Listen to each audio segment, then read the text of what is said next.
그 말씀에 더욱 익숙해지고 또 훈련되어지는 귀한 시간이 될 수 있도록 도와주시옵소서. 무엇보다 비록 온라인이지만 사도 바울께서 걸으셨던 그 길을 저희도 함께 걸으며 마땅히 저희들의 삶 가운데 또 저희들의 신앙생활 가운데 생각해야 될 것이 무엇이며 교훈 받아야 될 것이 무엇인지 돌아볼 수 있는 귀한 시간이 될 수 있도록 이끌어 주시고, 단지 배우고 끝나는 것이 아니라 우리의 삶 가운데 배운 교훈들이 실천되고, 그렇게 실천되는 삶을 통해 우리의 모습이 변해가고 전국적으로 우리 주님께 쓰임 받다가 주님 앞에 설 수 있도록 도와주시기를 간절히 기도합니다. 오늘은 사도 바울께서 걸으셨던 그 2차 선교 여행을 따라 걷고자 합니다. 마땅히 저희들이 알아야 될 것들 놓치지 않고 성령님의 도우심으로 깨닫게 도와주시고, 우리 삶 가운데 꼭 실천해 보겠노라고 하는 귀한 마음도 허락해 주시기를 간절히 기도합니다. 여기 나와 계신 우리 한 분 한 분의 삶 가운데 더욱 은혜와 사랑으로 더해 주셔서 남은 삶 더욱 주님 섬기는 귀한 다짐의 시간이 될 수 있도록 도와주시고, 주님 앞에 섰을 때 모두가 칭찬받는 귀한 모습이 될 수 있도록 이끌어 주시옵소서. 교제의 모든 시종 함께해 주시기를 간절히 기도합니다.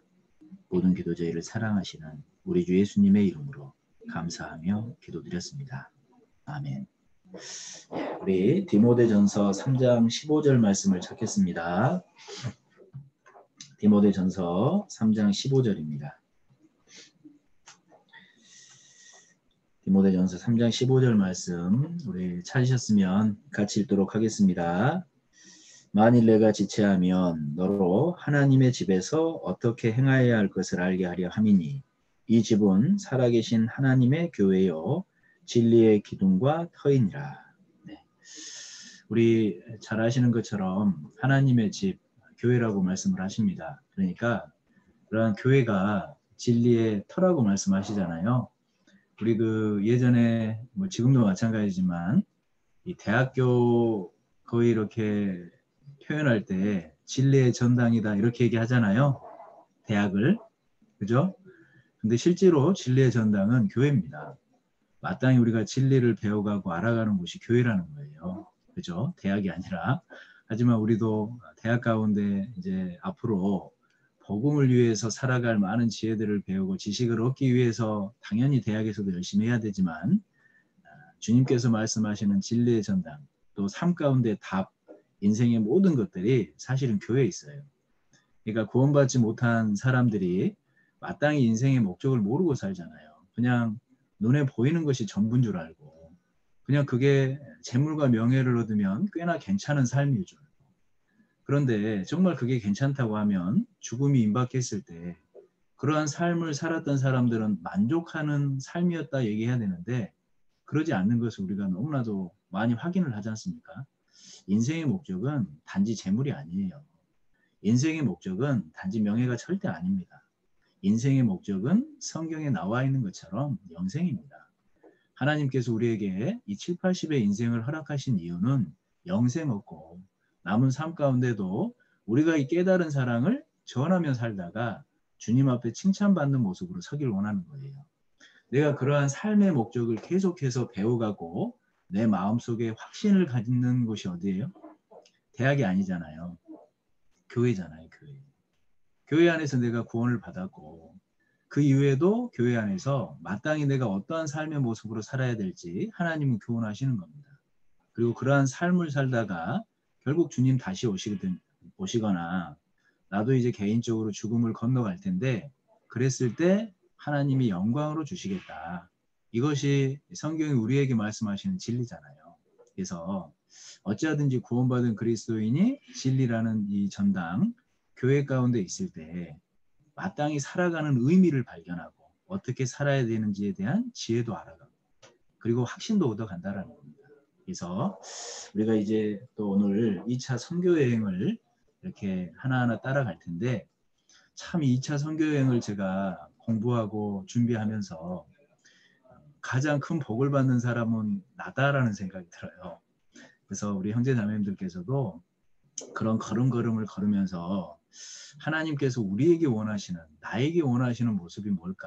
그런 부분도 생각해보고 마땅히 오늘도 이 말씀 가운데 하나님이 우리에게 진리를 보여주십니다. 그 진리를 붙들고 남은 삶을 살아야겠다. 이러한 모습이 필요할 거예요. 그래서 먼저는 우리 오늘 처음 오신 분들도 있는 것 같아서요. 제가 우리 첫날부터 오늘 3일차니까 이틀까지 했던 데를 잠깐 좀 돌아보면 좋을 것 같습니다. 이걸 보시면 화면 보이시죠?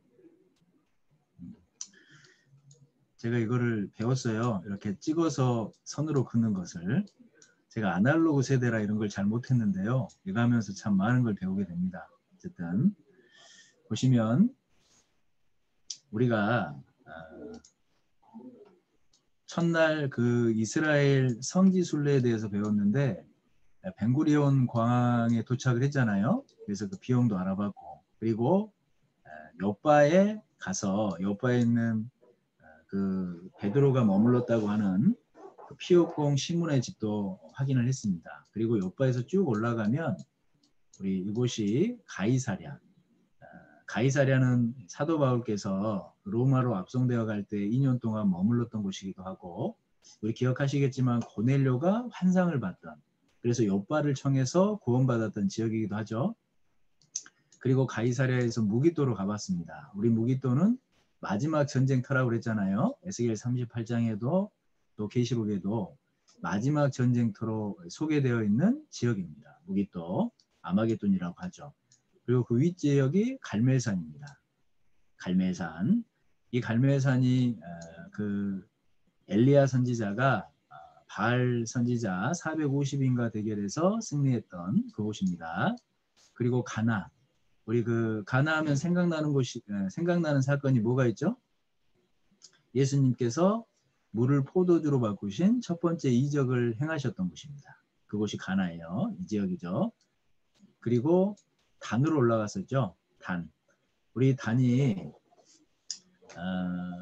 단에서부터 부엘세바다라고 표현하는 이스라엘 전역을 얘기할 때 그 단이고, 그리고 또 그 여로보암이죠. 여로보암이 이 북이스라엘 사람들이 예루살렘으로 하나님을 경배하러 가면 마음을 뺏길까 싶어서 단과 베델에 우상을 만들고 비슷한 절기를 만들어서 여기서 하나님을 섬겨라 했던 곳이기도 합니다. 그리고 헐몬산, 그리고 우리 예수님께서 약 30여 년의 생애를 보내셨던 지역이죠. 이 갈릴리 지역입니다. 이 갈릴리 지역에 이곳이 바로 갈릴리 호수고, 이곳이 우리 가버나움. 그리고 살펴봤던 곳이 쭉 내려와서 우리 모압과 암몬 지경도 갔었고요. 이곳이 느보산입니다. 이 느보산에서 모세가 이 하나님께서 주신 약속의 땅을 바라봤잖아요. 그리고 모세가 죽었던 곳이기도 합니다. 이 느보산도 가봤고, 이 쿰란은 사해 옆에 있는 그 동굴인데 우리 사해사본이 발견된 그곳이죠. 그리고 예수님이 탄생하셨던 베들레헴. 이곳에 가면 예수 탄생 기념 교회도 있다고 우리가 그 사진으로 확인을 했습니다. 그리고 예루살렘. 이 예루살렘에 가면 그 제3성전이 세워질 그곳에 지금 오마르 사원이 있고, 그 옆에 이제 그 통곡의 벽 그것도 있고, 그런 여러 가지를 좀 살펴봤었던 것이 우리 1일차 이 성지순례 코스였습니다. 그리고 이틀째 우리가 이제 1차 선교여행을 봤잖아요. 1차 선교여행이 살펴봤던 곳이 이곳이죠. 1차 선교여행이 우리 이렇게 지도를 보면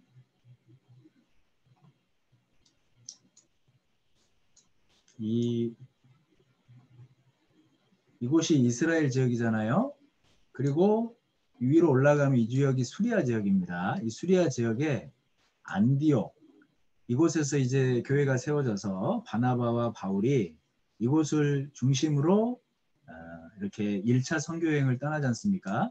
그래서 안디옥에서 출발해서 이 노란색이 올라가는 길입니다. 실루기아로 내려가죠. 실루기아에서 배 타고 지금의 키프로스, 구브로라는 섬 살라미 지역으로 도착을 합니다.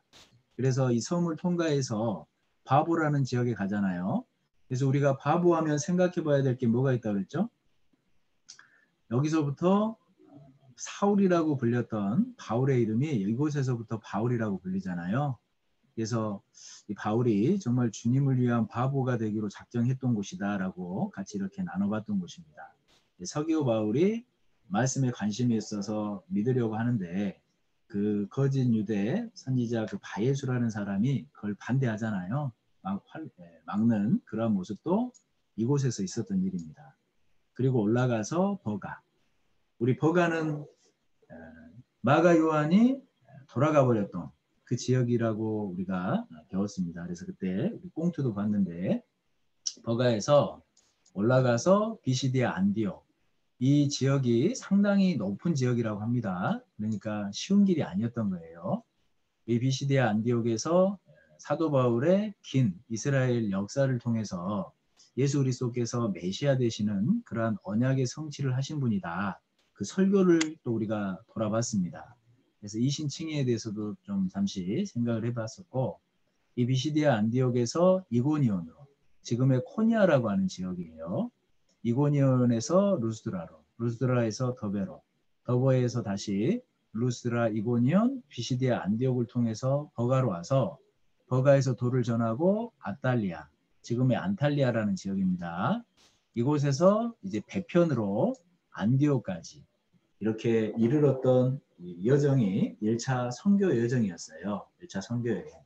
그래서 우리 그때 1차 선교 여행을 좀 이렇게 보고 선교 보고를 좀 해보자 그래서 좀 준비를 해달라고 그랬는데 우리 1차 선교 여행을 이렇게 쭉 돌아봤으니까요. 그때를 기억 삼아서 우리 한 팀만 오늘 좀 발표하고 2차 선교 여행을 좀 시작을 했으면 좋겠습니다. 그래서 우리 한 팀 발표할 팀을 미리 좀 이렇게 부탁을 드렸는데 누가 하시죠? 예, 한규혁 형제님이 하시네요. 그래요. 그러면 우리 10분 이내로 한규혁 형제님께서 1차 선교 보고죠. 이렇게 좀 발표하고 이어서 가도록 하겠습니다. 예.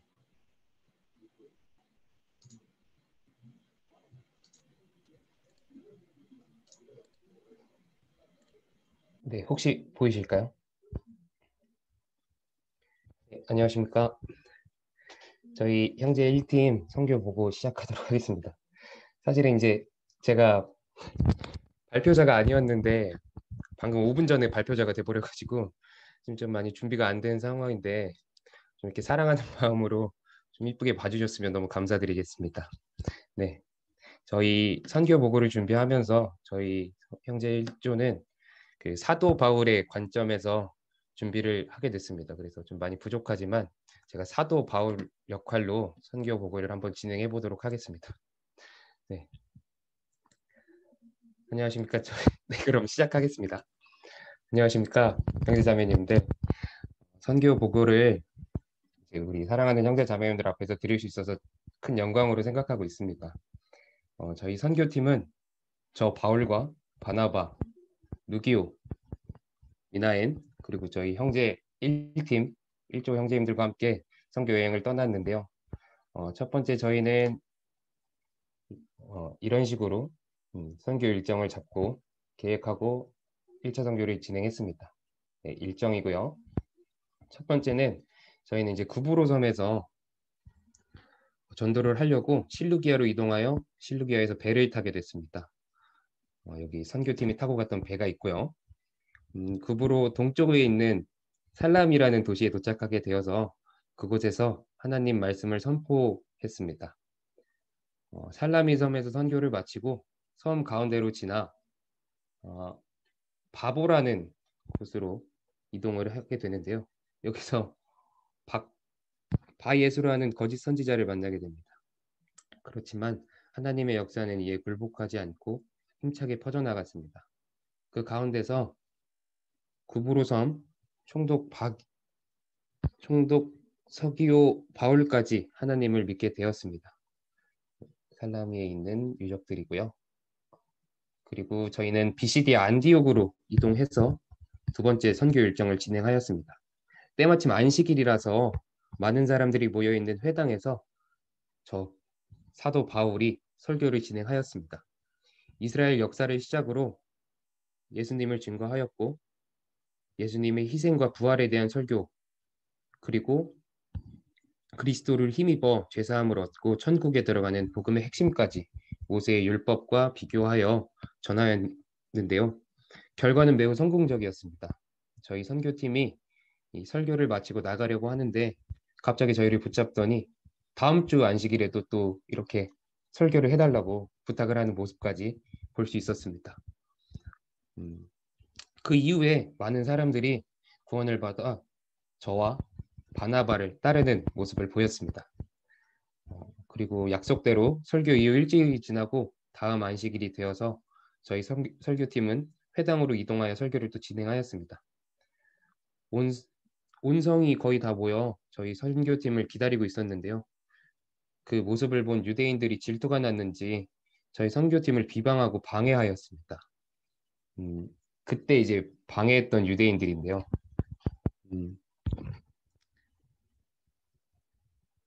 복음을 배척하는 유대인의 태도에 너무 화가 난 나머지 바나바와 저는 이방인들에게 복음을 전할 것을 선포하였고 이에 토라져버린 유대인들이 성내에 힘 있는 사람들을 선동하여서 저희 선교팀을 쫓아냈고 저희 선교팀은 그거에 굴하지 않고 기쁨과 성령이 충만하여 이고니온으로 발걸음을 옮겼습니다. 네. 이고니온에서도 하나님의 말씀을 전파하였는데요. 유대인의 방해가 있었지만 유대인들이 이방인들의 마음을 선동하여 선교팀에게 악감정을 가지게 하였지만 하나님께서는 그 선하신 능력으로 저희 손으로 이적을 행하게 하여 주시고 말씀에 힘이 있게 주님께서 도와주셨습니다. 그로 인해 성 안에 두 무리가 나뉘게 되었는데요. 더 있으라고 하였지만 유대인들이 저희를 돌로 치려고 하는 바람에 저희는 루스드라로 도망가게 됐습니다. 루스드라에서도 하나님께서는 또 이적을 행해 주셨습니다.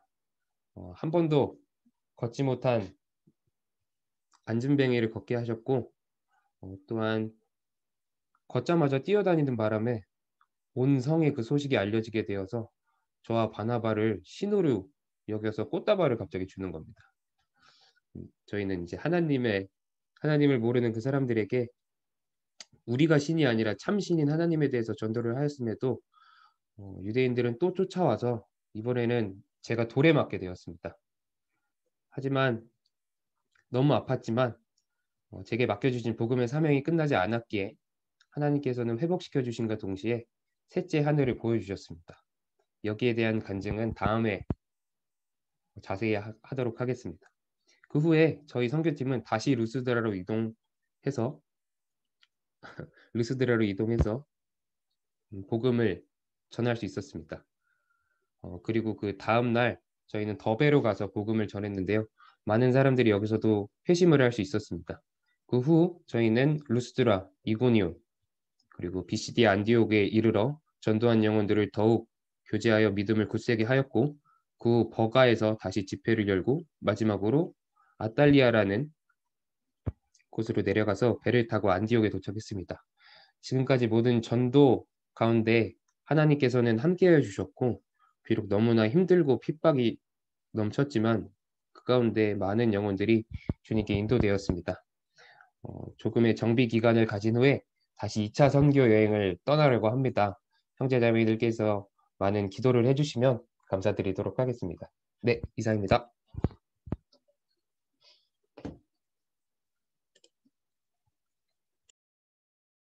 아유, 예, 아이고, 너무 감사합니다. 1차 선교여행을 다시 이렇게 돌아보는 복습의 시간도 된 것 같고, 우리 그 사도 바울께서 이렇게 선교복을 하실 때 말씀하셨던 하나님이 함께 행하신 일, 그리고 이방인의 그 믿음의 문을 여신 일, 너무 잘 이렇게 설명해 주시면서 선교를 보고해 주셔서 감사합니다.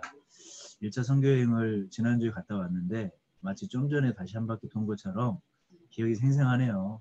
그죠? 너무 이렇게 수고해 주신 우리 형제팀 감사하고요.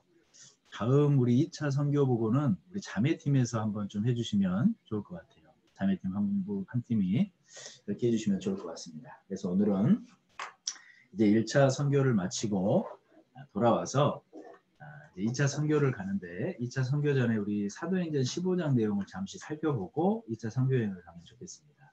우리 사도행전 15장 1절 한번 가보시죠. 사도행전 15장 1절입니다. 사도행전 1장 15장 1절로 2절까지 제가 읽어드리겠습니다. 어떤 사람들이 유대로부터 내려와서 형제들을 가르치되 너희가 모세의 법대로 할례를 받지 아니하면 능히 구원을 얻지 못하리라 하니 바울과 바나바와 저희 사이에 적지 아니한 다툼과 변론이 일어난지라. 형제들이 이 문제에 대하여 바울과 바나바와 및 그 중에 몇 사람을 예루살렘에 있는 사도와 장로들에게 보내기로 작정하니라 이렇게 말씀하셨습니다. 그래서 실제로 이제 그 안디옥 교회에서 이방인의 할례 문제로 논쟁이 생긴 거예요. 뭐라고 얘기를 하고 있는 겁니까? 할례를 받아야 구원이다. 이렇게 얘기를 하는 겁니다. 예수 그리스도를 부인한 건 아니죠. 예수 그리스도도 믿는 게 맞지만 플러스 할례를 행해야 구원이다라고 이렇게 얘기를 하는 거예요. 그러니까 이제 그것이 문제가 되는 겁니다. 그래서 이제 사도 바울이 예루살렘으로 내려가서 있는 일련의 사건들을 쭉 설명을 하고 있는 것이 사도행전 15장이죠. 그래서 우리 이 사도행전 15장에 보면 5절에도 이런 말씀이 있어요. 5절에 보시면 바리새파 중에 믿는 어떤 사람들이 일어나 말하되 이방인에게 할례 주고 모세의 율법을 지키라 명하는 것이 마땅하다 아니라 그랬잖아요. 그러니까 이곳에서 말씀하신 바리새파 중에 믿는 어떤 사람들 이렇게 얘기했는데 믿는 어떤 사람들이라고 얘기했는데 구원받은 사람은 아니라는 겁니다. 하나님은 아는데 구원받은 사람은 아닌 거예요. 그래서 그 사람들도 역시 이렇게 얘기하죠. 이방인에게 할례 주고 모세의 율법을 지키라 명하는 것이 마땅하다. 그게 맞는 거다. 예수 그리스도도 믿지만 어떻게 해요? 할례를 받고 그 율법을 지키는 것이 구원의 조건이 맞는 거다. 이렇게 얘기를 하고 있는 거예요. 근데 실제로 정말 그 구원이 이루어졌다라면 이렇게 얘기할 수 없다라는 거죠. 제가 왜 이 사도행전 15장부터 우리가 좀 생각을 해봐야 되겠다라고 생각을 했냐면 실제로 우리 주변에 친구들이 예수 그리스도에 대한 정확한 정보를 잘 알고 있죠. 죄사함 받았다고 영원한 속죄에 대해서도 얘기를 하지 않습니까? 그래서 우리가 때로는 정말 이 친구도 구원을 받았나? 이렇게 오해하는 경우도 있잖아요. 그런데 생각을 해보십시오. 단지 이 복음이라는 것은 구원이라는 것은 메시지만으로 되는 게 아니에요. 성령의 도우심으로 마음속에 믿어져야 되는 겁니다. 성령이 내 안에 오시면 오직 우리의 구원은 예수 그리스도께로만 말미암았다라는 것을 증거하셔요. 그렇기 때문에 내 행위에 대해서 얘기한다라는 것은 어찌 보면 불가능한 얘기일 수도 있는 거예요. 그래서 그 이방인의 할례 문제로 논쟁이 붙었던 이것도 실제로 예수 그리스도도 맞지만 플러스 할례도 받아야 된다. 구원받은 사람이 할 얘기는 아니잖아요. 5절 말씀도 마찬가지죠. 예수 그리스도 플러스 당연히 모세의 율법을 지키는 것도 마땅하다. 구원받았다라면 이렇게 얘기할 수 없다라는 거예요. 그래서 실제로 정말 구원받았다라면 예수 그리스도 외엔 자랑할 것이 없다라는 거죠. 그래서 그 이후에 보면 베드로 사도가 이 고넬료가 구원받은 사건을 얘기를 하잖아요. 그죠? 이때 당시 기준으로 보면 한 12년 전에 고넬료가 이렇게 구원을 받은 사건을 얘기를 하면서 그때 이 고넬료라는 이방인도 실제로 하나님의 말씀을 통해서 구원받은 사건이 있었다. 그러면서 하시는 얘기가 결국은 이 구원이라는 것이 예수 그리스도를 믿음으로 말미암는 것이다라는 것을 베드로도 경험을 들어서 얘기하고 계시는 거예요. 다른 게 없다는 거죠. 그러면서 베드로가 뭐라고 얘기해요? 우리 10절 한번 봐보시죠. 8절부터 봐보세요. 8절부터 10절까지 11절까지 제가 읽어드리겠습니다. 또 마음을 하시는 하나님이 우리에게와 같이 저희에게도 성령을 주어 증거하시고 믿음으로 저희 마음을 깨끗이 하사 저희나 우리나 분간치 아니하셨느니라. 그런데 지금 너희가 어찌하여 하나님을 시험하여 우리 조상과 우리도 능히 매지 못하던 멍에를 제자들의 목에 두려느냐. 11절은 같이 읽겠습니다. 우리가 저희와 동일하게 주 예수의 은혜로 구원받는 줄을 믿노라 하니라 그러셨습니다. 그러니까 유대인들도 마찬가지고 이방인들도 마찬가지고 할례랄지 어떤 모세의 율법을 지켜서 구원받는 게 아니라 예수 그리스도를 믿음으로 그 은혜로 구원받는 것을 안다. 이렇게 설명을 하고 있는 거예요. 12년 전에 고넬료가 그렇게 구원받았던 것처럼 그 설명을 하고 있는 겁니다. 그러니까 사도 바울과 이 바나바도 그 1차 선교행을 이미 다녀왔잖아요. 다녀와서 어땠어요? 이방인들도 역시 예수 그리스도에 대한 설명을 함으로써 그걸 받아들이고 믿음으로 구원받는 것을 바울이 얼마나 많이 봤습니까? 1차 선교여행을 다니면서. 그죠? 그러니까 이미 바울 마음엔 구원이라는 것은 예수 그리스도 외에는 없다라는 걸 이미 알고 있어요. 그러니까 변론이 일어났던 거죠. 그래서 우리 12절 말씀에도 보면 12절에 보세요. 온 무리가 가만히 있어 바나바와 바울이 하나님이 자기들로 말미암아 이방인 중에서 행하신 표적과 기사 고하는 것을 듣더니 그랬잖아요. 그러니까 이 바나바와 바울이 1차 선교여행을 다니면서 이방인들이 이 말씀을 통해 구원받는 모습을 설명을 한 거예요. 그러니까 이 모습을 보면 실제로 베드로도 바울과 바나바도 결국 이 구원이라는 것이 예수 그리스도를 통한 메시지를 듣고 성령의 도우심으로 믿어지는 그런 역사라는 것을 이렇게 실증적으로 증거하고 있는 겁니다. 이 야고보가 실제로 이때 이제 예루살렘 교회 의장격이었잖아요. 이러한 말들을 들으면서 마음속에 딱 확신이 든 거예요. 왜냐하면 구약을 몰랐던 사람들이 아니잖아요.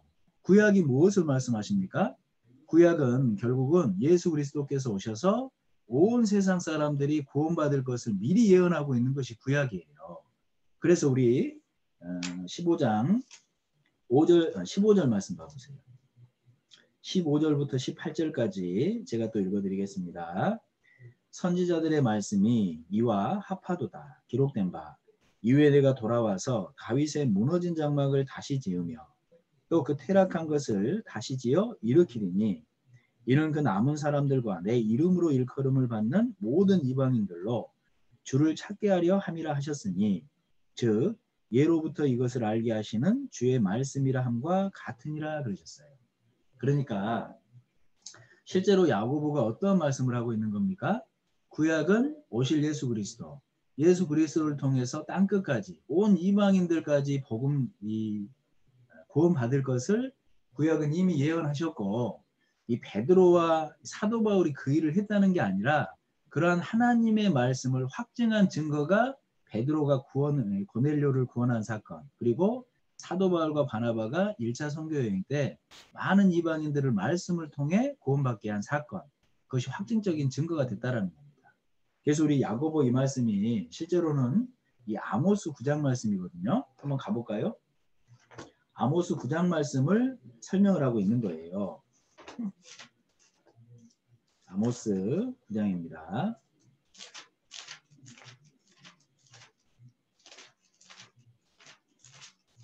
아모스 9장 우리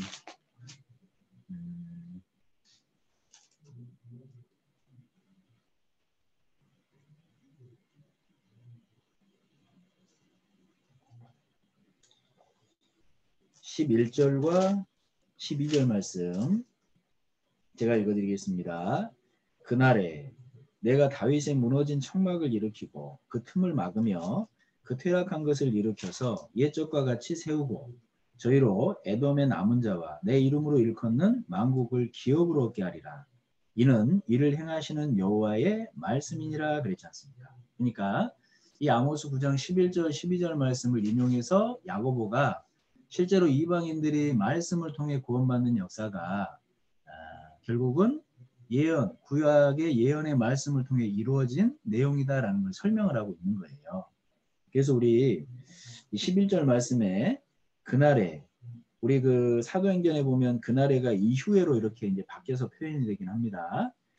다윗의 무너진 청막을 일으키고 그 틈을 막으며 그 퇴락한 것을 일으켜서 옛적과 같이 세우고 이랬는데 그러한 예루살렘의 장막을 세우실 분이 누구예요?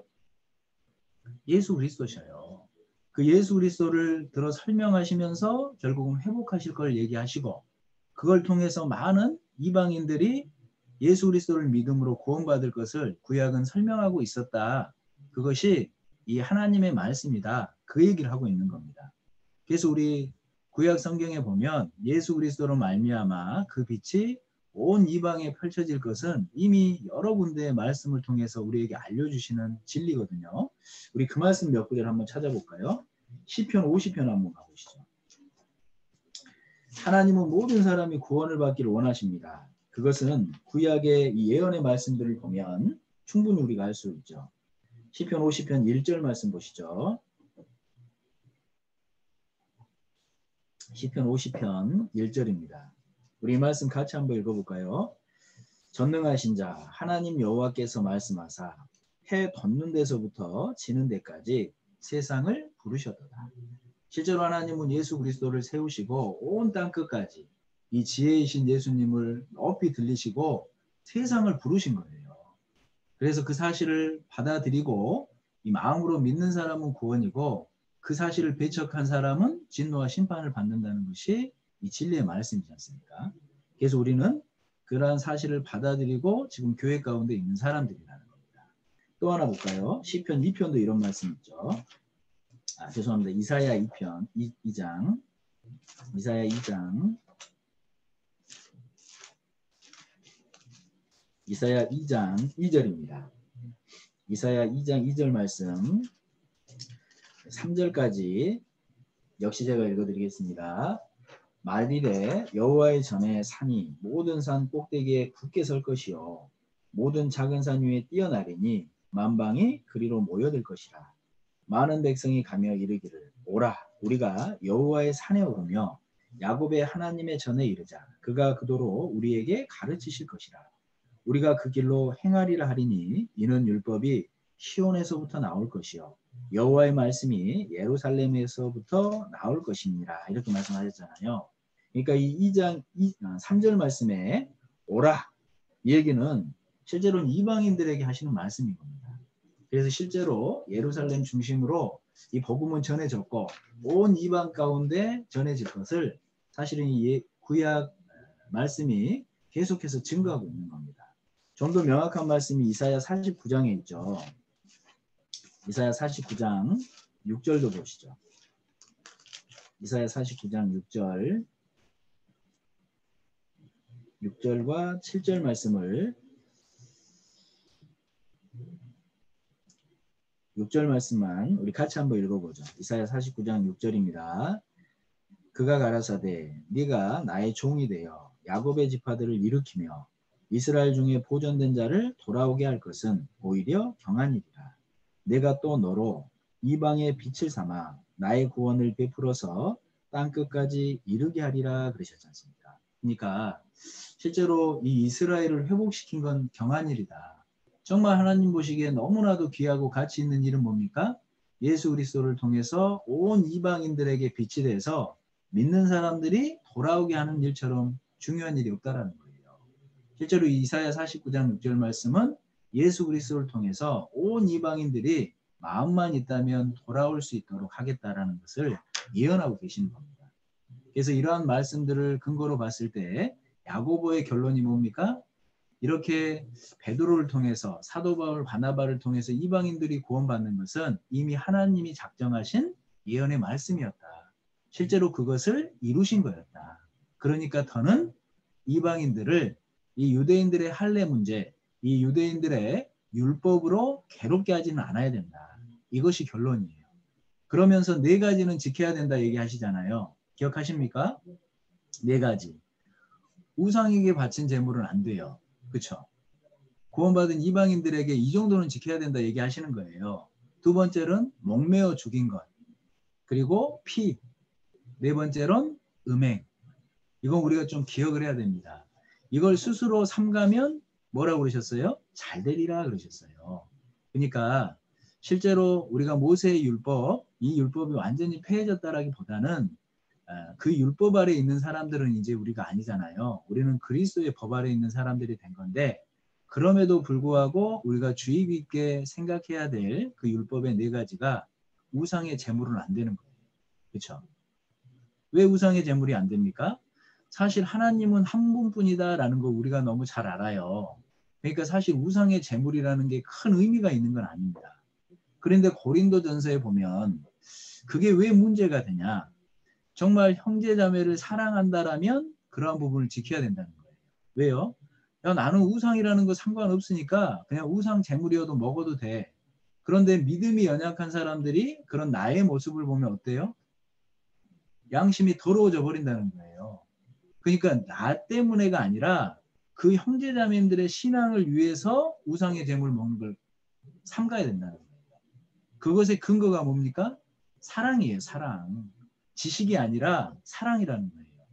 그래서 그 형제자매들의 신앙을 위해서 나는 우상이 아무것도 아니라는 걸 알지만 그 재물을 먹어도 아무 상관이 없지만 그분들의 신앙이 그분들의 양심이 더럽혀질까 싶어서 사랑으로 시작된 것이 우상의 재물을 먹으면 안 된다. 이 얘기라는 거예요. 그래서 우리가 교회 안에서도 마찬가지죠. 실제로 어떠한 지식은요. 나를 당당하게 할 수 있어요. 담대하게 얘기하게 할 수 있습니다. 하지만 형제자매님들이 그런 나의 모습 때문에 거침이 되면 안 되잖아요. 그러한 사랑으로 인해서 그러한 당당함, 때로는 그 담대함을 포기하고 살아가는 거예요.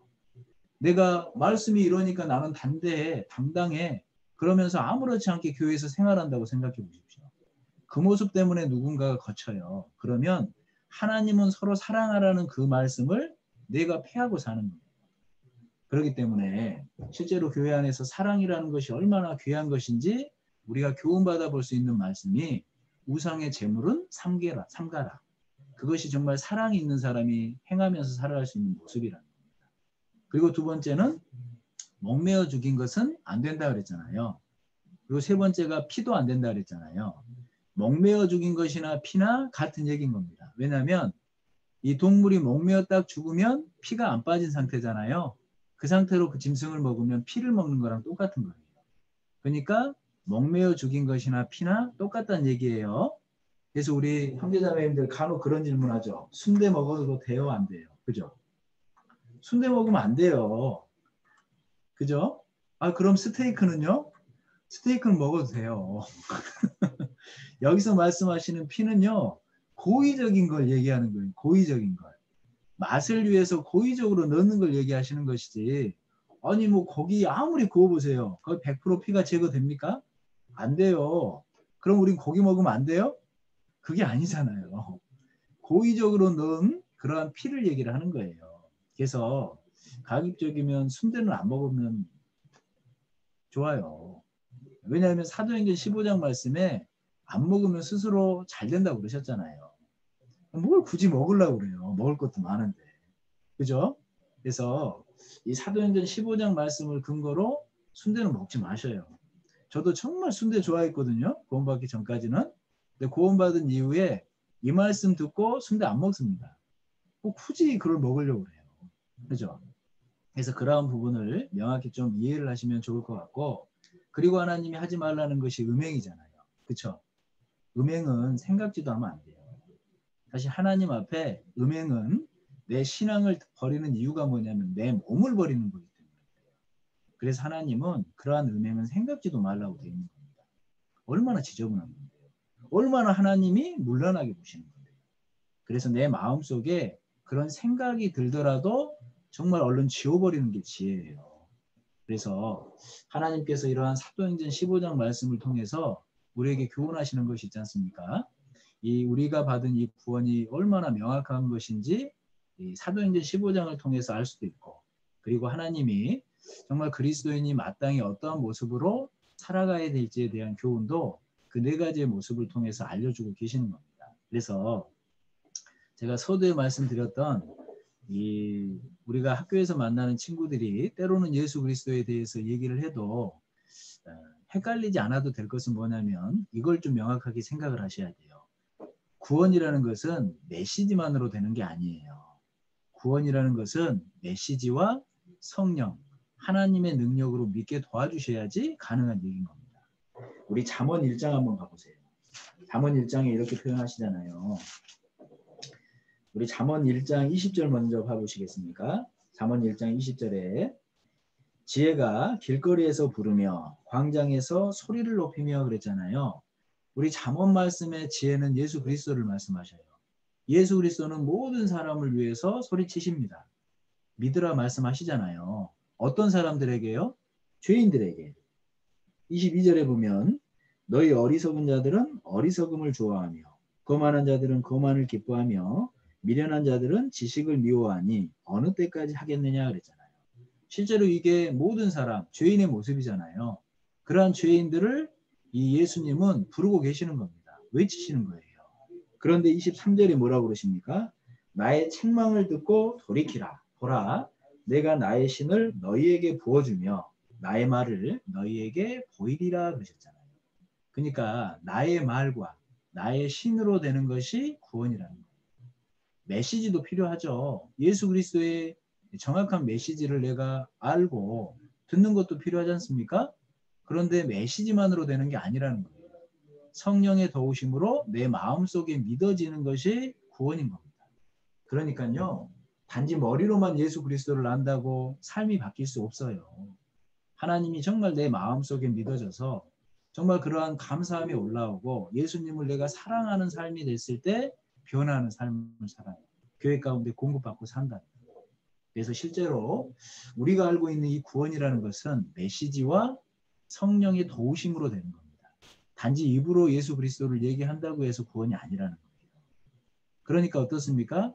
정말 구원받기 위해선 메시지도 명확한 교회, 그리고 성령의 역사가 함께하는 교회 안에서만 가능한 일이라는 거예요. 그러니 내가 함께하고 있는 이 교회가 얼마나 귀한 곳입니까? 내가 정말 아직 구원받지 못한 가족들이 있고 내 주변에 이루어진 영혼들이 있다면 메시지가 확실하고 성령의 역사가 분명히 있으므로 많은 영혼들이 구원받는 그러한 일들이 실제로 있는 우리 교회, 내가 거하고 있는 교회, 얼마나 감사한 곳이에요. 그래서 그러한 부분을 좀 명확히 할 필요가 있고요. 또 한 가지는 뭐냐면 믿음과 의롭다함을 좀 명확하게 좀 구분을 해 놓으셔야 돼요. 이게 무슨 얘기냐면요. 실제로 이제 세상 친구들이 예수 그리스도를 얘기하면서 그래도 행함으로 그 행함에 대한 강조를 많이 하잖아요. 그럴 때 우리가 적어도 교제해 줄 말씀은 있어야 될 거 아닙니까? 생각을 해 보십시오. 실제로 이 믿음과 행함을 헷갈리는 이유가 뭐냐면 대부분 야고보서 말씀을 들면서 그렇게 얘기를 하잖아요. 우리 한번 가볼까요? 야고보서 2장에 이런 말씀 때문에 실제로 교회 다니는 분들이 그 행함을 그렇게 강조를 하는 겁니다.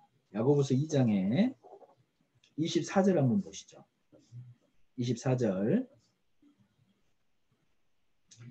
제가 읽어드릴게요. 이로 보건대 사람이 행함으로 의롭다 하심을 받고 믿음으로만 아니니라 그랬잖아요. 그러니까 실제로 이 말씀이 꼭 의롭다 하는 그러한 행함을 통해서 믿음을 얻는 듯한 그러한 인상을 주지 않습니까? 그런데 우리가 이러한 말씀에 헷갈리지 않을 이유가 뭐냐면 그 앞에 아브라함을 예를 들고 기생 라합을 예를 들잖아요. 아브라함이 하나님 앞에 믿음으로 의롭다함을 받은 지가 언제예요? 창세기 15장이에요. 그렇죠? 기억해 두십시오. 아브라함이 하나님께 믿음으로 의롭다함을 받은 게 창세기 15장이라고요. 그리고 17장에서 할례를 받습니다. 그리고 22장에서 독자 이삭을 모리아산에서 드리려고 가잖아요. 그죠? 그러면서 그 이삭 드리는 사건을 가지고 얘기를 하는 거예요. 그러니까 우리가 이 아브라함이 실제로 우리의 모습으로 비교해 보면 구원받고 그리고 할례 받았죠. 그죠? 그리고 이삭을 드렸잖아요. 이건 무슨 얘기입니까? 구원받은 믿음이 있는 사람이 행함이 있다라는 확증적인 말씀이라는 거예요. 그죠? 기생 라합도 마찬가지입니다. 기생 라합도 이스라엘과 함께 하시는 하나님의 능력을 배운 거예요. 계속 들었잖아요. 로마서 10장 말씀처럼 믿음은 들음에서 나며 들음은 그리스도의 말씀으로 말미암아입니다. 기생 라합이 그 이스라엘과 함께 하시는 하나님의 역사를 계속 듣는 겁니다. 그러니까 하나님에 대한 믿음이 생긴 거예요. 구원은 하나님께 있다라는 것을 딱 마음속에 새긴 겁니다. 그러니까 두 정탐꾼이 왔을 때 죽음을 각오하고 숨겨주잖아요. 그게 무슨 모습입니까? 믿음이 있어야 그런 행함이 있다라는 걸 확증적으로 보여주는 두 가지 예라는 거예요. 아브라함이 로마서 4장에도 등장하죠. 로마서 4장 얘기는 뭐냐면 예수 그리스도 이신 칭의를 통해서 구원받은 두 사람을 예를 들고 있는 거예요. 아브라함과 다윗. 로마서 4장 얘기가 그 말씀이잖아요. 그러면서 아브라함 예를 들면서 뭐라고 말씀하십니까? 아브라함이 믿음으로 의롭다함을 받은 것이 아니냐. 그 이후에 할례라는 행함을 하지 않았냐. 이게 무슨 증거냐. 믿음이 있는 사람이 행함이 있다라는 것을 우리에게 알려준다라는 거예요. 무슨 말씀인지 이해가시죠? 그래서 우리가요. 이 24절에 행함으로 의롭다 하심을 받고 이 얘기는요. 실제로 그 로마서 3장 24절 말씀처럼 예수 그리스도의 구속으로 말미암아 은혜로 값없이 의롭다함을 받은 자 되었느니라. 그 의롭다함이랑은 좀 구별을 해야 돼요. 이건 무슨 얘기냐면 의롭다라는 것이 두 가지 의미가 있는 거예요. 어떤 의미가 있냐. 죄인이 예수 그리스도를 믿음으로 의인이 되었죠. 그것은 구원이다라고 얘기할 수 있잖아요. 그때 그 의롭다함. 또 한 가지의 의롭다함은 어떤 의롭다함입니까? 이제 의인된 사람이 남은 삶을 하나님 안에서 의롭게 살아가야 되잖아요. 이해가시죠? 그렇게 하나님 안에서 의롭게 살아갈 수 있는 사람은 예수 그리스도를 받아들인 의인이라는 얘기예요. 그래서 내가 의롭다함을 받았다는 얘기는 죄인이 의인됐다는 얘기고 의롭게 살아간다는 얘기는 그러한 의인이 남은 삶을 하나님 안에서 거룩하게 산다는 얘기고. 무슨 말씀인지 이해가셔요? 그 두 가지를 분별하면요. 이 24절 말씀 때문에 헷갈릴 이유가 없다라는 거예요. 그래서 우리가 먼저는 명확히 이러한 부분을 좀 정리해야 될 이유가 뭐냐면 세상에 예수 그리스도를 얘기하는 많은 사람들이 있는데 분명히 메시지만 되는 것이 아니고 성령의 도우심으로 마음속에 믿어져야 된다는 것을 내가 이해한다면 성령의 역사가 있는 교회 안에서 가능한 일이라는 거예요. 그거는. 그리고 또 한 가지는 의롭다함에 대해서 두 가지의 의미가 있다는 것을 분별하고 죄인이 의인되는 그 의롭다함 또 의인이 남은 삶을 마땅히 의롭게 살아가야 된다라는 메시지.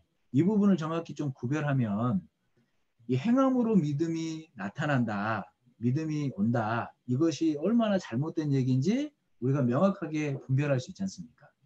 그죠? 그래서 이 사도행전 15장 말씀 우리에게 정말 중요한 말씀이에요. 우리가 받은 이 구원이 얼마나 확실한 것이고 다른 어떤 것 때문에 흔들릴 일이 없다라는 것을 명확히 정리할 수 있는 말씀이 사도행전 15장 말씀입니다. 아니 선교여행 다니시기도 바쁜데 왜 굳이 사도행전 15장이 싹 들어가 있었겠어요. 사실 우리에게 교훈이 없는 말씀은 없지 않습니까? 그래서 사도행전 15장을 개인적으로 좀 깊이 묵상해 보는 것은 여러 가지로 도움이 될 겁니다. 그래서 사도행전 15장부터 먼저 살펴봤고 이제부터 이제 2차 선교여행을 떠나야 되는데 벌써 30분이 다 됐네요. 자, 보시죠. 2차 선교여행을 이제부터 떠나보도록 하겠습니다. 2차 선교여행도 제가 어제 좀 그려놨어요.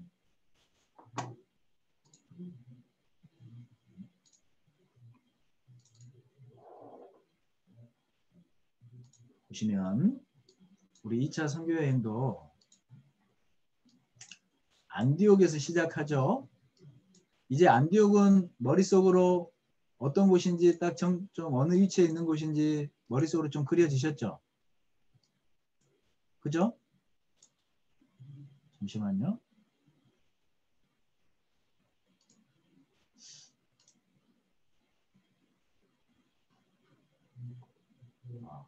화면 공유를 안 했네요.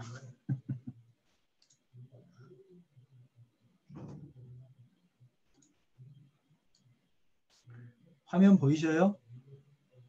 네. 자, 화면 공유도 안 해놓고 보라고 그랬으니 얼마나 답답하셨겠어요.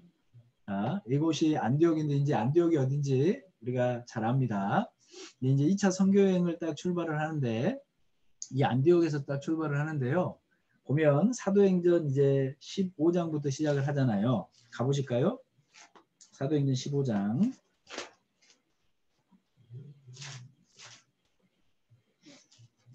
사도행전 15장 36절부터 이제 바울이 다시 그 1차 선교여행 했던 것을 돌아보면서 형제들을 굳게 하자라고 바나바에게 얘기하면서 시작되는 것이 2차 선교여행입니다. 근데 이 사도행전 15장에 보면 39절에 한번 보시죠. 39절에 서로 심히 다투어 피차 갈라서니 바나바는 마가를 데리고 배 타고 구브로로 가고 그랬잖아요.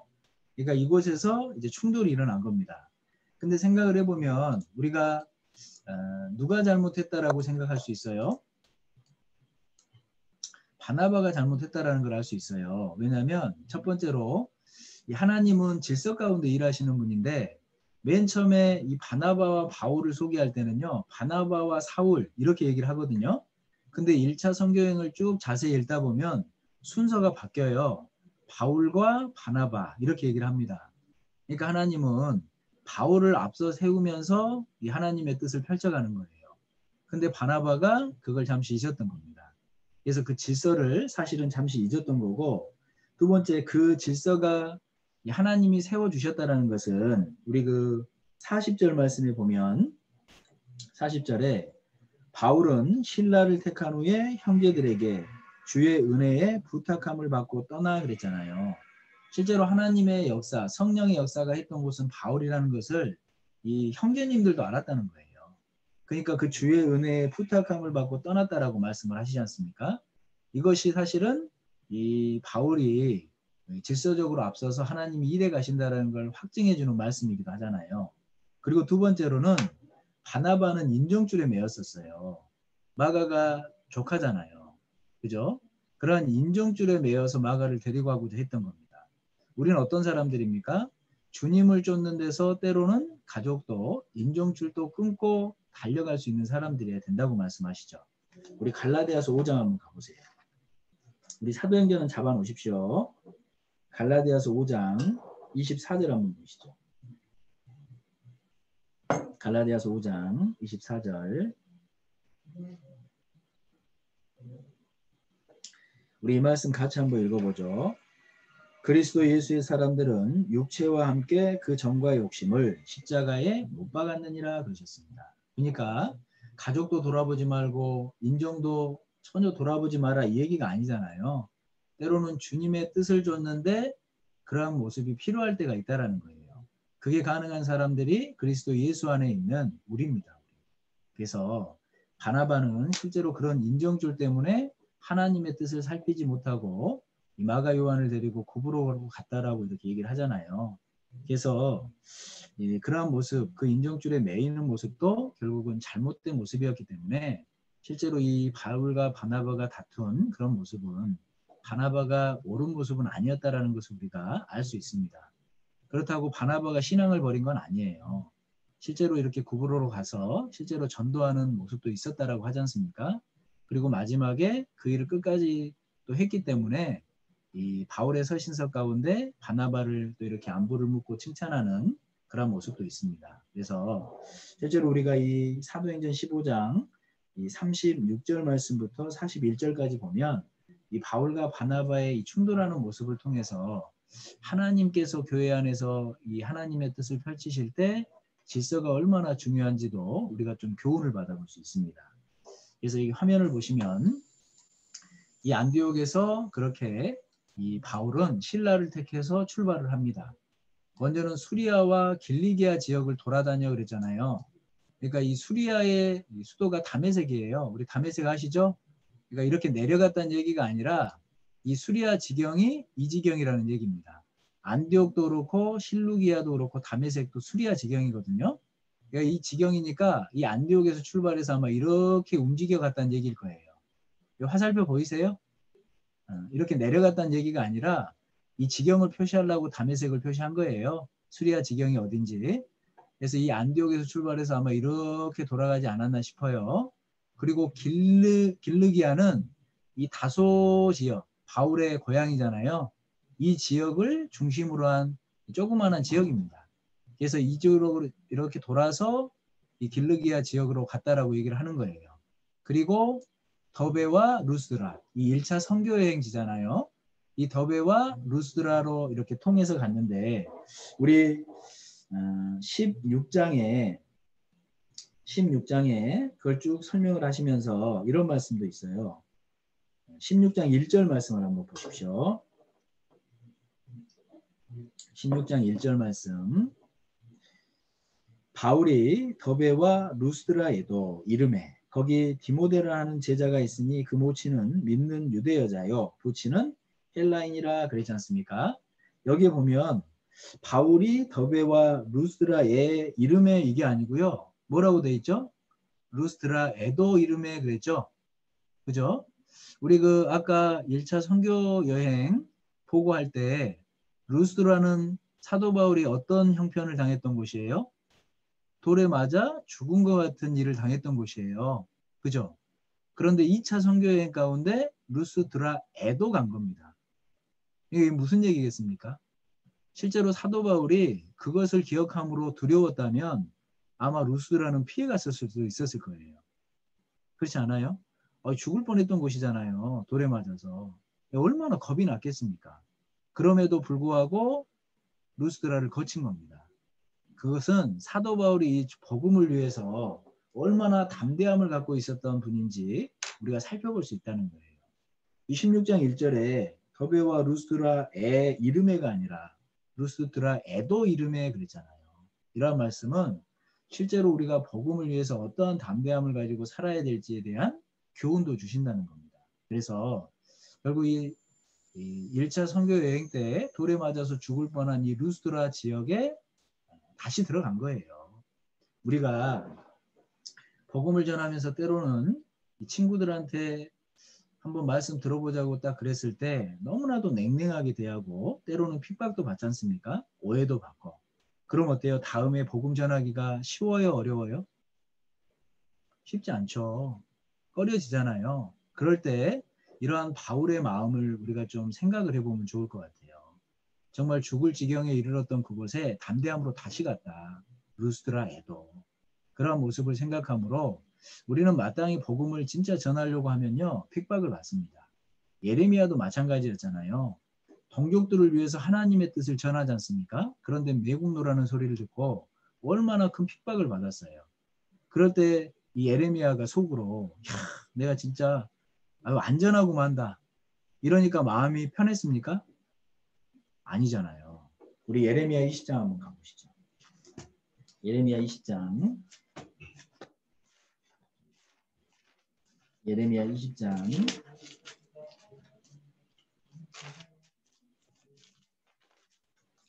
8절 9절 말씀입니다. 8절 9절 우리 이 말씀은 같이 읽죠. 대저 내가 말할 때마다 외치며 광포와 멸망을 부르짖으오니 여호와의 말씀으로 하여 내가 종일토록 치욕과 모욕거리가 됨이니이다. 내가 다시는 여호와를 선포하지 아니하며 그 이름으로 말하지 아니하리라 하면 나의 중심이 불붙는 것 같아서 골수에 사무치니 답답하여 견딜 수 없나이다 그러셨습니다. 그러니까 때론 우리가 이 복음을 전할 때 오해를 받고 핍박을 받고 때론 왕따도 당하잖아요. 그래서 겁이 나잖아요. 그래서 내가 안전해. 그러면 그리스도인은 내 마음속에 어떤 마음이 올라와요? 답답해지는 거예요. 그래서 다시 전해봐야겠다. 이런 마음을 갖지 않습니까?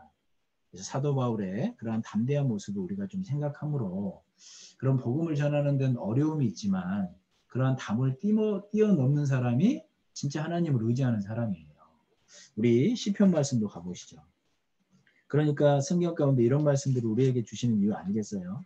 시편 18편 말씀을 한번 가보세요. 시편 18편 29절입니다. 29절 말씀도 우리 같이 한번 읽어보죠. 내가 주를 의뢰하고 적군에 달리며 내 하나님을 의지하고 담을 뛰어넘나이다 그러셨습니다. 그래서 우리가 복음을 전하고 신앙생활을 할 때 어려움을 만날 때 이러한 말씀을 기억함으로 내 앞에 있는 장애 그 담을 진짜 하나님을 의지함으로 좀 뛰어넘겠다. 이러한 담대함도 필요하지 않습니까? 그래서 이러한 사도 바울이 이러한 어려움을 경험했던 그런 루스드라에도 다시 갔을 때 그러한 담대함이 있었던 것처럼 우리가 신앙생활을 할 때도 또 복음을 전할 때도 사도 바울의 이러한 담대함을 통해서 좀 행하는 것이 필요하겠다. 이러한 교훈을 좀 가져보는 것이 좋을 겁니다. 그러한 어려움이 있어도 그러한 마음을 가지고 정말 주님께 드릴 수 있는 사람의 발을 하나님은 아름답게 보시잖아요. 이 복음 들고 산을 넘는 자의 발을 하나님은 아름답게 보신다. 이사야 52장에 말씀하시지 않습니까? 그러한 말씀들을 통해서 위로를 받고 또 이러한 사건들을 통해서 내 마음속에 담대함을 받고 내가 남은 신앙생활 쉽진 않아도 복음을 전하는 것이 쉽진 않아도 담대함을 가지고 행해보겠다. 이러한 교훈을 갖는 것이 또 우리가 이렇게 말씀을 배우는 귀한 이유가 되잖아요. 그래서 그러한 모습도 좀 생각해 보면 좋을 것 같습니다. 그리고 또 한 가지 생각해 볼 것이 이 루스드라에서 만난 디모데잖아요. 이 디모데는 실제로 이 1차 선교 여행 때 말씀을 듣고 구원 받았던 것으로 생각이 됩니다. 근데 이 디모데의 모습을 보면요. 첫 번째로는요. 이 말씀을 믿고 또 구원받은 경건한 부모님 밑에서 자란 사람이잖아요. 그죠? 우리 16장 1절에 보면 바울이 더베 루스드라에도 이르매 거기 디모데라는 제자가 있으니 그 모친은 믿는 유대 여자요 부친은 헬라인이라 그러셨어요. 그러니까 어머니가 믿는 유대인인 겁니다. 경건한 모습을 통해서 디모데에게 많은 본의 모습이 됐을 거예요. 그래서 디모데가 믿음의 사람이 된 거지 않습니까? 실제로 이러한 디모데의 모습을 보면 우리에게도 참 교회 안에서 내가 믿는 부모님 아래에서 태어나고 또 교회 학교에서 지내왔던 것이 얼마나 복인지 알 수 있다는 겁니다. 그렇죠? 물론 그 이후에 혹은 부모님들께서 아직 구원받지 못하셨어서 내가 이렇게 말씀을 듣고 구원받은 것도 복이지만 어렸을 때부터 교회 학교 안에서 말씀을 듣고 그리고 자라왔고 구원을 받은 것이 얼마나 큰 복인지 이 디모데의 모습을 통해서 보면 알 수 있잖아요. 그리고 이 디모데는 어려서부터 성경을 배웠던 사람이에요. 우리 디모데 후서 3장 한번 가볼까요? 디모데 후서 3장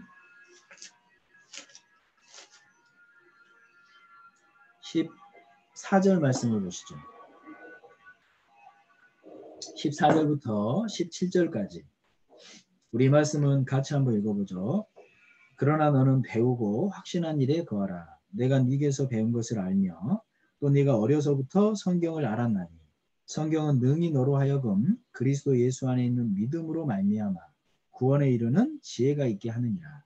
모든 성경은 하나님의 감동으로 된 것으로 교훈과 책망과 바르게 함과 의로 교육하기에 유익하니 이는 하나님의 사람으로 온전케 하며 모든 선한 일을 행하기에 온전케 하려 함이니라 그러셨습니다. 그러니까 이 디모데의 모습처럼 어렸을 때부터 말씀이 전해지는 교회 가운데 이 진리의 말씀 안에서 자란 사람은요 어떻습니까? 마땅히 하나님의 교훈과 책망과 의로 교육하기에 합당한 말씀들을 듣고 자라요. 그 사람이 하나님의 사람으로 예비되고 그 사람이 하나님이 보시는 선한 일, 그 복음을 전하는 일 가운데 쓰임 받으면서 그렇게 자란다는 겁니다. 그것이 하나님 앞에 섰을 때 얼마나 큰 복이에요. 내가 어렸을 때부터 교회 가운데 이 진리의 말씀 안에서 살아올 수 있었다는 것이 진짜 하나님 앞에 서보십시오. 큰 복일 겁니다. 그래서 내가 정말 이 디모데의 모습처럼 내가 신앙생활을 제대로 해간다는 것은 먼저는 말씀의 교훈을 받는 겁니다. 이 진리 안에서 하나님의 뜻이 어디에 있는지 계속해서 공급을 받는 거예요. 그리고 결국은 하나님의 사람으로 온전케 돼가는 겁니다. 믿음의 성장이잖아요. 그리고 하나님이 보시는 선한 일에 동참하는 거예요. 복음과 함께하는 모습이지 않습니까? 그렇게 사는 것이 실제로 이 말씀 안에서 제대로 자라가고 있다는 모습입니다. 그렇게 살다가 하나님 앞에 서면 얼마나 칭찬받는 모습으로 서겠어요. 그래서 우리가 정말 어렸을 때 구원받고 교회 가운데 계속 말씀을 공급받는데 하나님이 말씀하시는 이런 온전한 모습으로 계속 성장할 수 있기를 기도하고 또 그러한 모습으로 내가 변해가야 된다는 겁니다. 그래서 디모데의 모습을 보면 그러한 부분을 좀 배워볼 수 있잖아요. 그리고 이 디모데는 구원받는 사람이기도 했지만 순종하는 사람이었어요. 우리 16장 1절 말씀에 보면 디모데라는 제자가 있으니 그랬잖아요. 이 제자라는 것은요, 성경에 보면 넓게는 구원받은 그리스도인을 얘기하기도 합니다. 그런데 이 디모데의 모습을 보면 우리 2절에도 디모데는 루스드라와 이고니온에 있는 형제들에게 칭찬받는 자니 그러지 않습니까? 그러니까 칭찬받는 제자는 어떤 모습일까요? 당연히 말씀에 순종하는 하나님의 뜻에 순종하는 그러한 모습이 있었다는 겁니다. 그래서 디모데가 구원받은 사람이기도 했고 그리고 사람들에게도 칭찬받는 하나님께 또 말씀에 순종하는 그러한 사람이었다는 것도 우리에겐 큰 교훈이 될 거예요. 그래서 나도 구원받은 데서 멈추는 게 아니고요. 하나님의 말씀에 또 교회에 또 주님께 순종하고 살고자 하는 그래서 하나님께도 사람들에게도 칭찬받는 그러한 디모데의 모습이 있어야겠다. 이렇게 교훈받는 것이 우리에게 유익하잖아요. 그리고 이 디모데는요. 실제로 이 같이 이렇게 16장에 사도 바울과 이렇게 길을 떠난 것이 아마 20대 초반 정도로 이렇게 생각을 해요. 왜냐하면 디모데전서 4장에 보면 그때에도 내 연소함을 업신여기지 못하게 하라는 그런 말씀을 통해서 보면 그때도 젊었잖아요. 그죠? 그러니까 이때 당시는 한 20대 초반 정도 이렇게 생각을 하는데 실제로 우리가 이 디모데가 20대 초반에 이러한 순종하는 모습이 있었고 정말 말씀에 익숙한 사람이었고 이러한 모습들을 봤을 때 내 모습을 살펴보면 딱 좋잖아요. 우리가 지금 20대의 모습을 살아가는데 디모데가 그러했던 것처럼 나도 지금 그 디모데의 나이쯤 됐으니까 정말 그러한 모습으로 성경에 더 익숙해지고 그러한 모습으로 좀 더 순종해져 가고 그래서 하나님 보시기에 온전한 모습으로 자라야겠다. 그래서 이 디모데를 보면서 그런 교훈을 받는 것도 유익할 겁니다. 그리고 이제 계속해서 이 루스드라에서 디모데를 데리고 이제 같이 가지 않습니까? 그래서 우리가 6절을 한번 보시죠. 6절. 16장 6절. 16장 6절에 보면 이렇게 말씀하십니다.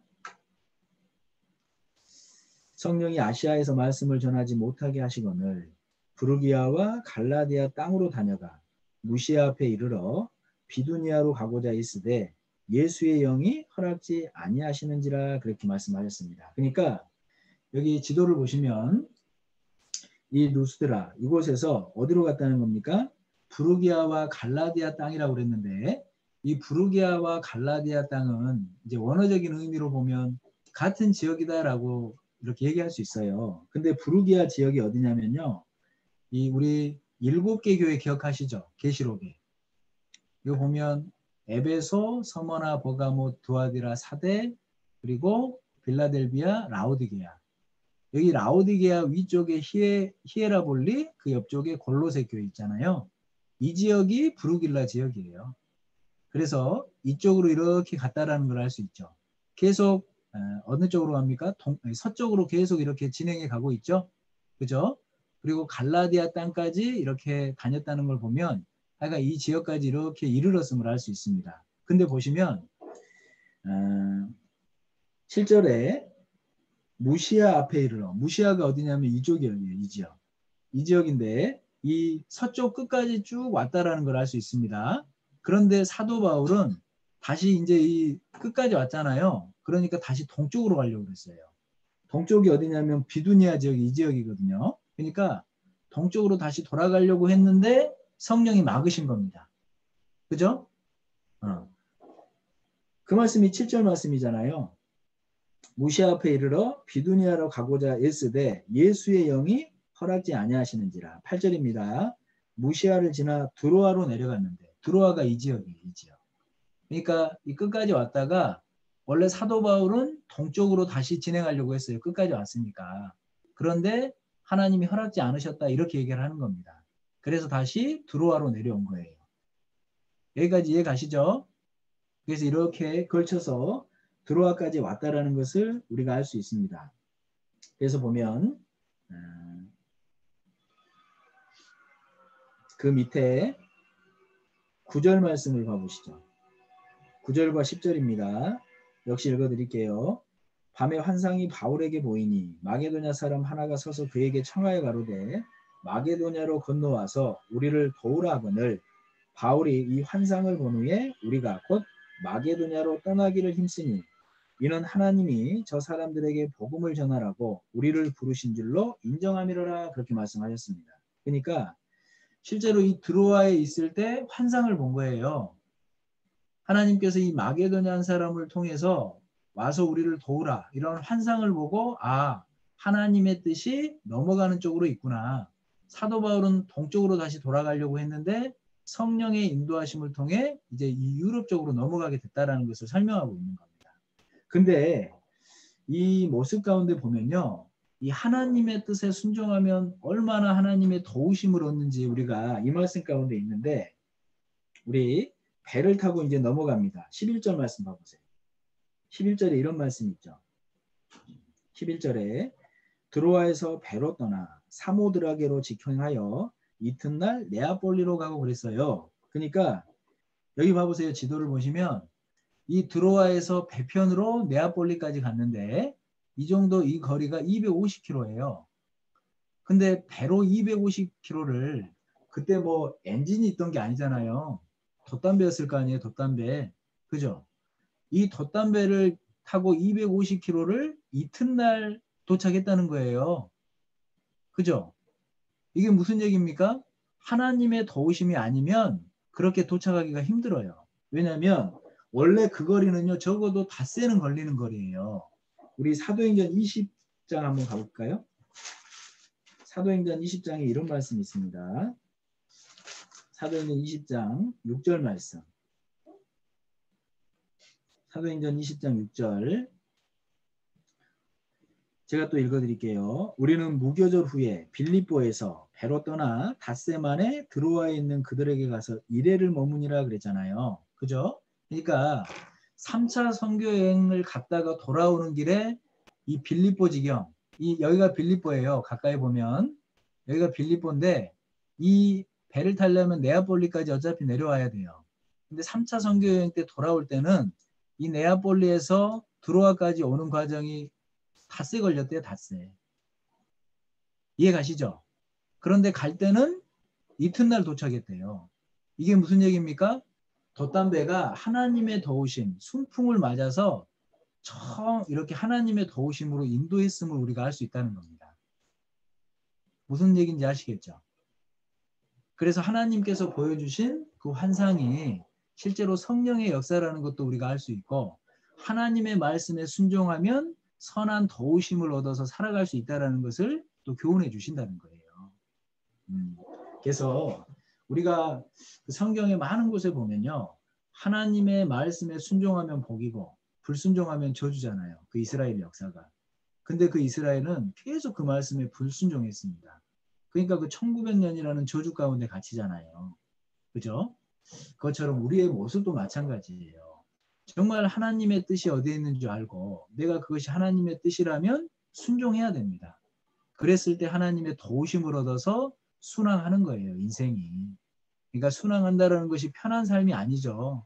때론 어려움이 있어도 그러한 어려움을 능히 이겨낼 수 있도록 도와주시고 또 끝까지 갈 수 있도록 이끌어 주시고 이러한 이 돛담배가 순풍을 맞아서 직진할 수 있는 그러한 신앙의 모습으로 살아갈 수 있다는 거예요. 그래서 하나님 앞에 우리가 순종하는 모습으로 살아간다는 것이 얼마나 큰 복입니까? 그런 마음을 주시는 게 얼마나 감사해요. 그래서 우리가 이러한 모습을 생각하면서도 이 닷새 걸리는 그 백길 돌아올 땐 닷새 걸렸는데 갈 때는 그 환상을 보고 그 하나님의 뜻에 순종함으로 이튿날 도착했다는 이 말씀 가운데 우리가 어떠한 생각을 해야겠냐고요. 우리가 이 배에 같이 타고 있었다고 생각해 보세요. 이 순풍 맞아서 배가 쭉쭉 목적지로 향해 가는 것을 보면 우리 마음속에 하나님의 뜻에 순종하기를 정말 잘했다. 이런 생각이 올라오지 않겠습니까? 그래서 그러한 부분도 좀 생각해 보는 것은 우리에게 큰 유익이 될 겁니다. 그래서 결국 네아폴리로 들어갔다가 빌립보로 올라가잖아요. 그죠? 이 빌립보 지역은 이 마게도냐 지역, 이 유럽의 첫 성이다 이렇게 얘기를 하는 겁니다. 그래서 실제로 이 빌립보에서 루디아가 구원을 받잖아요. 그리고 간수들도 구원을 받지 않습니까? 간수가. 그래서 이 유럽의 첫 열매가 루디아고 그리고 이 빌립보 교회를 통해서 이제 실제로 유럽 선교의 첫 시발지였다라고 생각을 하면 됩니다. 그래서 우리 나중에 보면요. 이 빌립보 교회가 어떤 역할을 합니까? 이 유럽 지역에 복음을 전하는데 많은 도움을 줬던 곳이 빌립보 교회예요. 우리 그 말씀 한번 가볼까요? 빌립보서 4장 한번 가보시죠. 빌립보서 4장 14절부터 16절까지 제가 읽어드리겠습니다. 14절부터 16절입니다. 그러나 너희가 내 괴로움에 함께 참여하였으니 잘하였도다. 빌립보 사람들아 너희도 알거니와 복음의 시초에 내가 마게도냐를 떠날 때에 주고받는 내 일에 참여한 교회가 너희 외에 아무도 없었느니라. 데살로니카에 있을 때에도 너희가 한 번, 두 번 나의 쓸 것을 보내었도다 그랬지 않습니까? 그러니까 실제로 이 빌립보 교회가 세워지고 이후에 유럽 교회에 복음을 전할 때 그 뒤를 든든히 지원했던 교회가 빌립보 교회라는 거예요. 그러니까 하나님께서 이 빌립보 첫성에 이르게 해서 복음을 전했던 이유가 무엇인지 정말 잘 알 수 있죠. 그리고 우리의 역할이 무엇인지도 알 수 있어요. 실제로 지금 우리 교회를 통해서 해외 선교가 활발하게 이루어지고 있지 않습니까? 중심이 어디예요? 서울중앙교회잖아요. 서울중앙교회와 각 지역교회가 힘을 합해서 해외 교회를 도와줍니다. 물질적으로 여러 가지 방향으로 도와주지 않습니까? 그러니까 해외 선교에 큰 힘이 실리고 해외 많은 분들이 구원을 받는 역사가 일어나는 거예요. 그러한 가운데 우리가 함께하고 있다는 것이 얼마나 벅차올라요. 그죠? 그래서 이 빌립보 교회 첫 열매인 루디아가 이 가정을 개방함으로써 교회가 시작이 되고 결국 이 빌립보 교회가 유럽 선교의 시발지가 되고 정말 그 뒤를 든든히 조력했던 그러한 교회였다라는 걸 생각해 보면 마땅히 우리의 할 일이 무엇이고 또 우리가 얼마나 감사함으로 신앙생활을 해야 되는지 생각해 볼 수 있는 기회가 된다라는 겁니다. 그래서 이 빌립보 교회의 모습을 보면서 서울중앙교회의 역할이 어떠한 역할인지 또 생각해 보는 것이 우리에게 큰 도움이 될 거예요. 그리고 그 이후에 보면 우리 그 16장 그 빌립보에 있었던 일들은 또 많은 교훈이 있는데 이걸 또 살펴보면 시간이 없을 것 같아서요. 개인적으로 한번 쭉 읽어보시면서 좀 살펴보셔요. 그리고 17장 1절을 가보시죠. 17장 1절. 1절도 같이 제가 읽어드리겠습니다. 저희가 암비볼리와 아볼로니아로 다녀가 데살로니카에 이르니 거기 유대인의 회당이 있는지라 그랬지 않습니까? 그러니까 빌립보에서 이제 교회가 세워지고 암비볼리와 아볼로니아를 지나서 데살로니카로 가요. 근데 생각을 해보면요. 이 사도 바울께서 암비볼리하고 이 아볼로니아 이 도시도 꽤 큰 도시입니다. 찾아보면. 근데 여기는 그냥 지나서 데살로니카로 가거든요. 근데 이거는 어떠한 의미가 있냐면 실제로 이 데살로니카 이 지역이 이 발칸반도 전역에 어찌 보면 상당히 이 전초기지 역할을 할 수 있는 지역이거든요. 그러니까 이 좀 더 쉽게 얘기하면 하나님께서 이 유럽 전역에 효율적으로 복음을 전하기 위해서 선택한 지역이라는 거예요. 데살로니카 지역이. 그래서 나중에 보면 이렇게 쭉 지도를 보면요. 빌립보 교회, 데살로니카 교회를 통해서 유럽 전역에 이제 복음이 활발하게 전해지는 그런 모습이 있거든요. 그러니까 실제로 하나님께서 정말 그런 계획을 가지고 많은 사람들이 복음을 듣고 구원받게끔 이 지역들도 선택해서 이끌어 가신다라는 걸 우리가 알 수 있다라는 겁니다. 그래서 나중에 이 데살로니카 지역의 위치적인 그런 모습도 보면 하나님께서 얼마나 전략적으로 복음을 전해 가시는지에 대한 지혜도 살펴볼 수 있다는 거예요. 어쨌든 그 데살로니카 지역에 또 이렇게 사도 바울께서 이 새 안식일에 복음을 전하지 않습니까? 그래서 많은 또 사람들이 구원을 받는 그러한 모습도 있습니다. 그리고 그 이후에 베레아에서 또 이 그리스 지역의 이 아덴에서 복음을 전하지 않습니까? 그래서 우리 이 17장 내려가서요. 데살로니카와 베레아 지역의 복음을 전하고 이 17장 15절 말씀을 보시죠. 15절.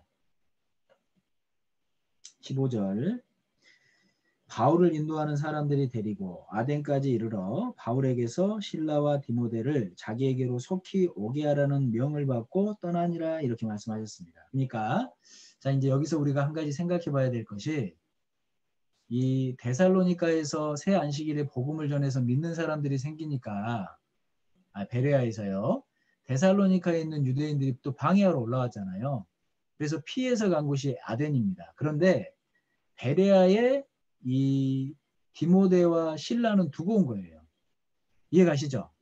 그러면서 우리가 좀 전에 읽은 말씀이 아덴으로 바울이 내려갈 때 디모데와 실라도 얼른 내려오게 해라. 이렇게 명하고 내려간 겁니다. 이해 가시죠? 그런데 고린도 사도행전 18장에 보면 5절 한번 봐보세요. 5절에. 5절에 보면 이런 말씀이 있습니다. 실라와 디모데가 마게도냐로서 내려오매 바울이 하나님의 말씀에 붙잡혀 유대인들에게 예수는 그리스도라 밝히 증거하니 그랬잖아요. 그러니까 그 사도 바울께서 베레아에서 아덴으로 내려오는데 분명히 실라와 디모데는 이곳에 있었거든요. 그런데 고린도에서 실라와 디모데를 만났다라고 되어 있는 거예요.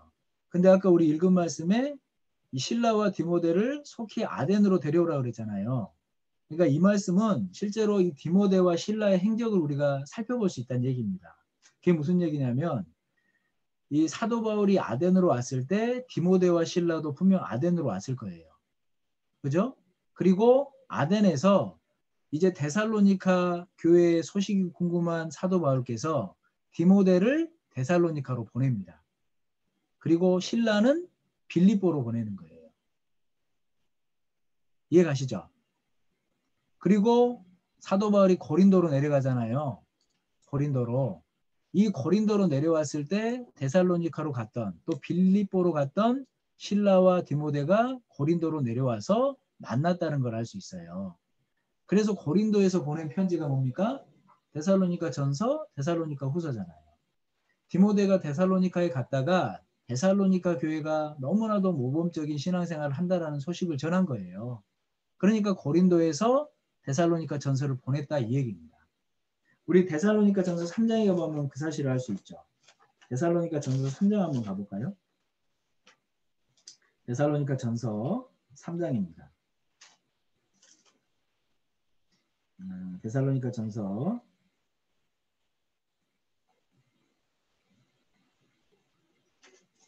6절 말씀 봐보시죠.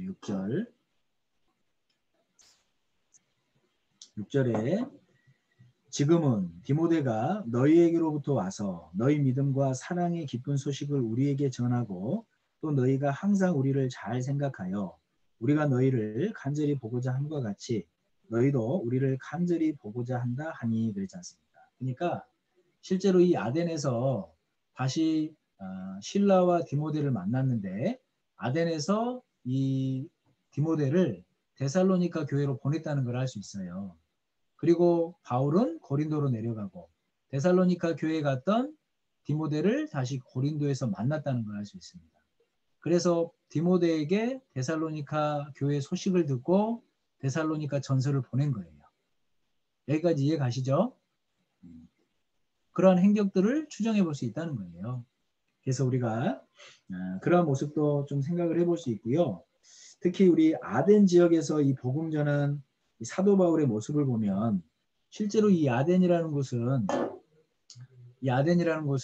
아테네잖아요. 이 아덴은 우상 숭배의 본거지였습니다. 우상 숭배의 본거지가 됐었는데 그랬기 때문에 여러 가지 철학이 상당히 많았던 그런 지역이에요. 그래서 뭐 여러 가지 파가 있었는데 우리 사도행전 17장에 18절 말씀 봐보시죠. 18절.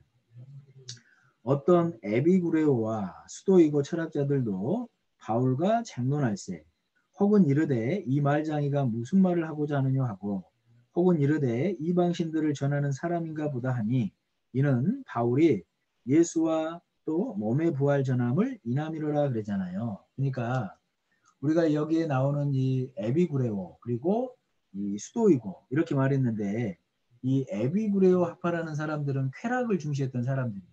그리고 이 스토이고는요, 스토아 학파, 금욕주의 사람들인 거예요. 이 사람들은 철학을 상당히 강조했던 사람들이기 때문에 늘 새로운 것 듣는 걸 원했던 거예요. 새로운 것. 그래서 우리 21절에 보면 21절에 이렇게 말씀하시죠. 모든 아덴 사람과 거기서 나그네 된 외국인들이 가장 새로 되는 것을 말하고 듣는 이유에 달리는 시간을 쓰지 않음이더라 그랬어요. 그러니까 이 아덴 사람들은 늘 새로운 것만 갈구했다는 겁니다. 그러니까 우리가 이러한 모습 가운데 교훈받아야 될 건 뭡니까? 우리도요, 이 말씀 가운데 늘 새로운 걸 찾으려고 할 수 있어요. 그죠? 근데 우리에게 가장 교훈이 되는 말씀은 기초적이지만 그러한 기초가 가장 중요하고 늘 반복적으로 듣는 것이 얼마나 중요한 건지 우리가 알 수 있다는 겁니다. 그래서 이러한 아덴 사람들의 실수처럼 늘 새로운 것 듣기만 원하고 또 정말 기초적인 건 내가 다 안다라고 생각하는 것이 하나님 앞에 얼마나 교만한 생각인지 생각해 볼 필요가 있다는 거죠. 우리의 삶을 바꾸고 우리의 삶을 변화시키는 것은 기초적이지만 가장 중요한 하나님의 말씀, 늘 반복해서 들어야 된다는 겁니다. 그래서 그러한 반복되는 말씀을 통해 우리의 마음이 또 우리의 생활이 우리의 이 모습이 변해간다는 것을 우리가 알 수 있다는 거죠. 그래서 우리가 이 아덴 지역에 실제로 이렇게 선교했던 그러한 모습을 통해서 마땅히 우리가 배워야 될 것이 무엇인지 또 생각해보는 그런 시간이 됐으면 좋겠습니다. 그리고 넘어간 곳이 고린도였잖아요. 이 고린도 지역은요, 실제로 이 아프로디테 신전이라는 곳이 있었던 지역입니다. 이 아프로디테 신전에는요, 그 신전 창기들이라고 하는 그러한 사람들이 있었어요. 그러니까 성적으로 너무나도 문란했던 곳이 고린도입니다. 딱 위치적으로도 무역과 상업이 상당히 활성화했던 지역이거든요. 그러니까 우리 그 고린도 교회의 모습을 보면 왜 그 고린도 교인들이 구원받은 이후에도 음행의 문제가 있었고 우상 제물에 대한 질의응답도 했고 그리고 분쟁들이 있었는지 충분히 이 지역적인 위치와 이 고린도 지역의 복음을 전하는 2차 선교 여행을 살펴보면 이해할 수 있다는 거예요. 그래서 실제로 그러한 고린도 교회에서 그러한 많은 모습이 있었다는 것도 우리가 알 수 있고 이곳에서 중요한 사람들을 만나죠. 우리 사도행전 18장 한번 다시 가보시죠. 사도행전 18장 1절과 2절 말씀을 같이 한번 읽어보죠. 이 말씀은 이후에 바울이 아덴을 떠나 고린도에 이르러 아굴라라는 본도에서 난 유대인 하나를 만나니 글라우디오가 모든 유대인을 명하여 로마에서 떠나라 한 거로 그가 그 안에 브리스길라와 함께 이달리아로부터 새로 온지라 바울이 그들에게 가매 그러지 않습니까? 그러니까 이 고린도 지역에서 이 브리스길라와 아굴라를 만났습니다. 근데 이 브리스길라와 아굴라는 이미 로마에서 구원받은 사람들일 거예요. 그렇게 해서 이 글라우디오 칙령이 내렸을 때 그 칙령이 뭐냐면 믿지 않는 유대인들이 믿는 유대인들, 그리스도인들을 공격한 행위로 인해서 이 글라우디오가 모든 유대인들은 로마를 떠나라는 명령을 내린 겁니다. 그때 아굴라와 이 브리스길라도 이 고린도 지역으로 내려온 거예요. 그곳에서 사도 바울을 만난 거거든요. 그래서 결국 함께 장막 짓는 업을 하면서 복음을 함께 이렇게 전해 나갔다는 걸 알 수 있습니다.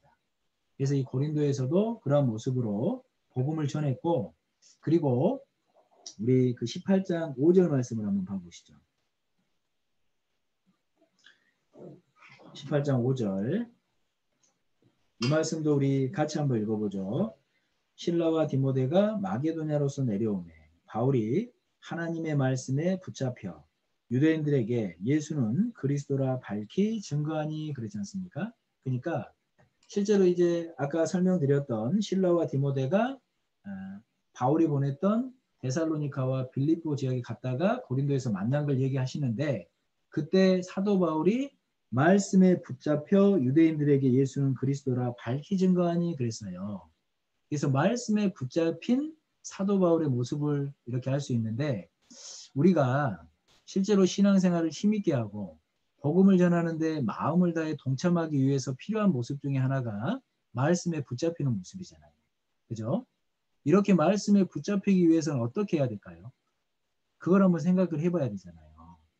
우리의 신앙생활이 그냥 흐지부지하고 힘없는 모습이 아니라 정말 힘있게 굳건히 서서 하나님 안에서 신앙생활하고 복음을 힘있게 증거하기 위해선 말씀에 붙잡히는 방법밖에 없다는 거예요. 그러기 위해서는 먼저는 하나님의 말씀으로 내가 살아간다라는 걸 아는 게 필요하죠. 우리 육신도 밥을 먹어야 살잖아요. 그죠? 그런 것처럼 우리의 영혼도 말씀을 먹어야만 산다는 걸 알아야 돼요. 예수께서 가라사대 사람이 떡으로만 살 것이 아니요 하나님의 입으로 나오는 모든 말씀으로 살 것임이라 하였느니라. 그처럼 내 영혼은 하나님의 말씀으로 산다는 걸 인식해야 됩니다. 그래야 말씀에 붙잡힐 수 있어요. 두 번째로는요. 평생에 자기 옆에 두고 읽어서 하나님 말씀을 배워가야 돼요. 그죠? 어디에 두라고요? 자기 옆에 두고 읽어야 돼요. 그러니까 말씀을 늘 곁에 두고 읽는 연습이 돼야지 말씀에 붙잡힌 삶을 살아갈 수 있다는 겁니다. 내가 그냥 마음이 되면 읽고 마음이 되면 말씀 그냥 좀 집중해서 듣고 그게 아니라 언제나 말씀에 붙잡혀 살려면 옆에 두고 읽어야 돼요. 늘 말씀 듣는 걸 중요하게 생각해야 됩니다. 그래서 우리 신명기 17장 19절 말씀에 그 말씀을 옆에 두고 늘 읽으라고 말씀하시잖아요. 먼저는 그런 모습이 필요하겠죠. 그죠? 그리고 또 한 가지 필요한 게 뭐냐면 우리 이 말씀을 한번 찾아보죠. 시편 119편 한번 가보세요. 시편 119편 97절입니다. 시편 119편 97절 말씀 우리 이 말씀은 같이 한번 읽어보죠. 내가 주의 법을 어찌 그리 살아가는지요. 내가 그것을 종일 묵상하나이다 그랬지 않습니까? 그러니까 실제로 내 영혼은 말씀을 먹고 산다는 것을 알고 늘 말씀을 옆에 두고 읽는 습관이 필요하고 그리고 내가 말씀을 사랑함으로 정말 종일 묵상하는 그런 모습이 필요하다는 거예요. 그리고 또 한 가지는 그 말씀을 지키려고 해야 돼요. 그렇죠? 계시록 1장도 가봐요. 요한계시록 1장 3절입니다. 요한계시록 1장 3절 말씀 우리 말씀도 같이 한번 읽어보죠. 이 예언의 말씀을 읽는 자와 듣는 자들과 그 가운데 기록한 것을 지키는 자들이 복이 있나니 때가 가까움이라 그러셨잖아요. 그러니까 이 말씀을 읽고 듣고 어떤 자들이 복이 있다는 거예요? 지키는 자들이 복이 있다 이 말입니다. 그냥 내가 개인적으로 읽고 듣고 끝나는 것이 아니라 그 말씀을 지키려고 발버둥 치는 사람이 복이 있는 거예요. 왜요? 주님 오실 날이 가까웠거든요. 그러한 모습 가운데 살다가 하나님 만나면 얼마나 잘했다 하시겠습니까? 그래서 결국은 내 영혼은 말씀 없이는 못 살아요. 그 말씀을 늘 곁에 두고 읽어서 정말 그 영혼의 즐거움을 느끼면 내가 이 주님의 말씀을 사랑합니다. 그렇게 주님의 말씀을 사랑하는 사람이 늘 그 말씀을 묵상하고 사는 겁니다. 그 사람이 그 말씀을 지키려고 하는 거예요. 그럼 어때요? 내 마음속에 그 그리스도의 말씀이 충만해진다 이 말입니다. 그 사람이 당연히 힘있게 신앙생활 하죠. 그 사람이 당연히 복음을 위해서 투자하는 삶이 되지 않겠습니까? 그래서 이 사도 바울이 말씀에 붙잡혔다. 나도 그렇게 살아갈 수 있어요.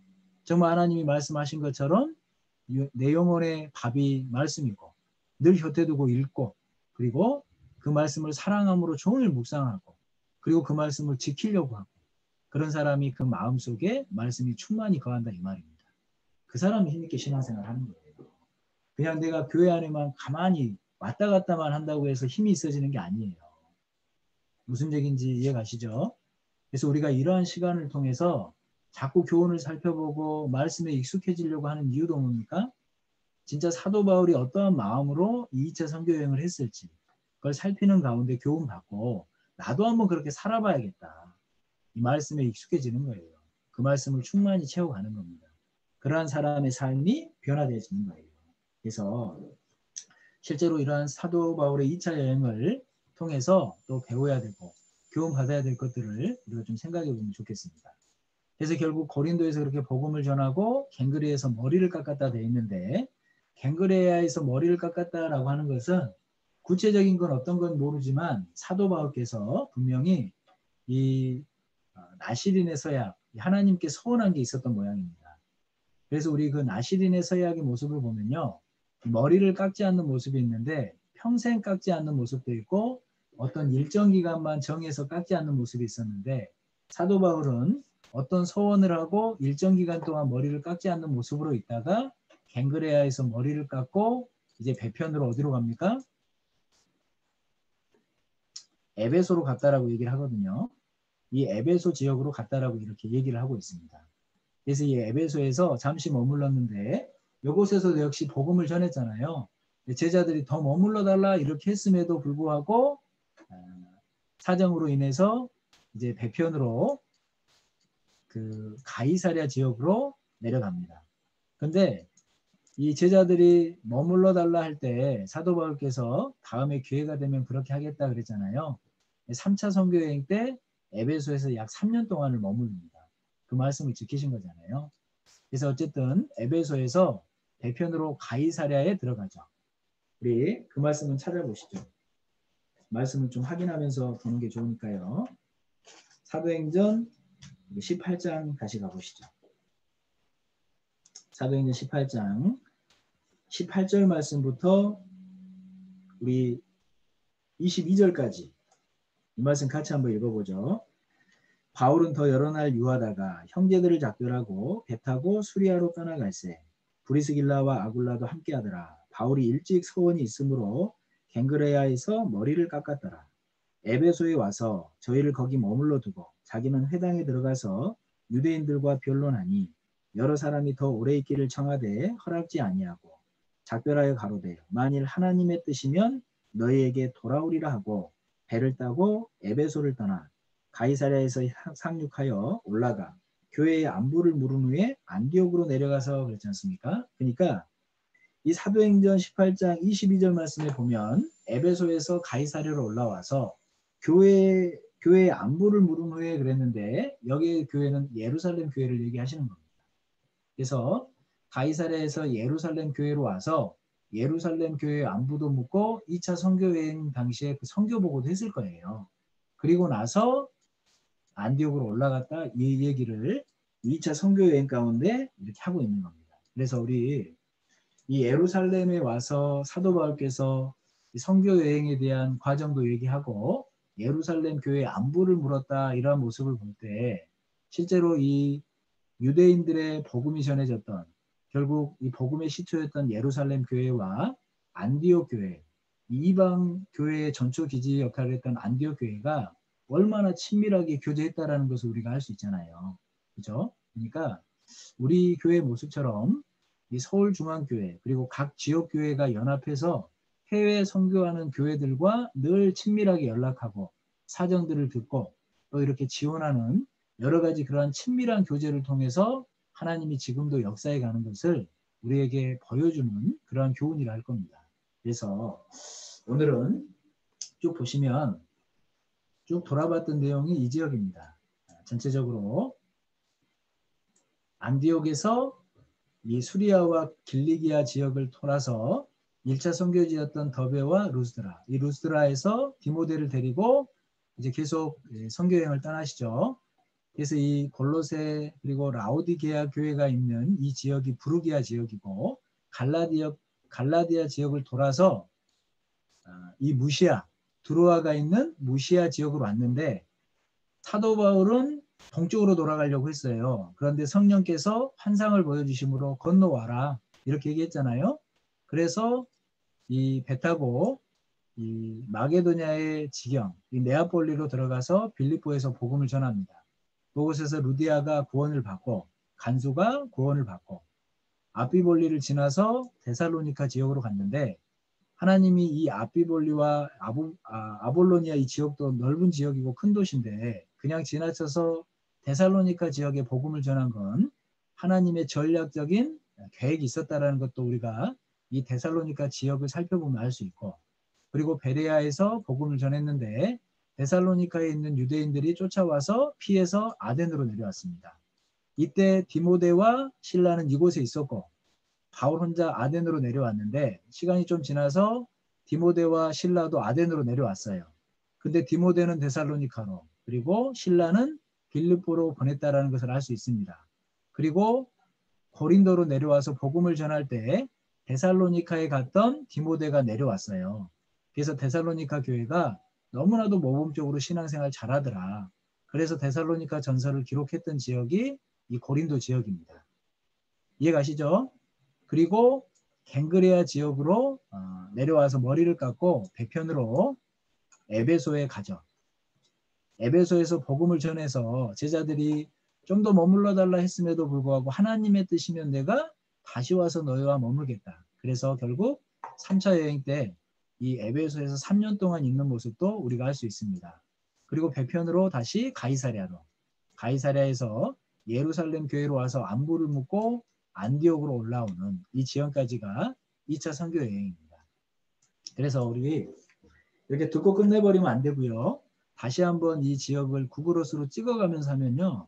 그리고 어떠한 일들이 있었는지 생각해보고 또 교훈을 받아보면 2차 선교 여행도 실제로 내 것이 되는 거예요.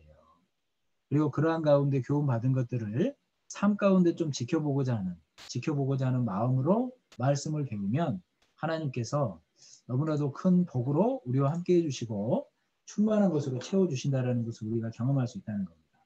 그래서 시간이 좀 지나긴 했는데 오늘도 역시 몇 가지 좀 과제를 내드리고 꽁트 하나 보고 마치는 것으로 하겠습니다.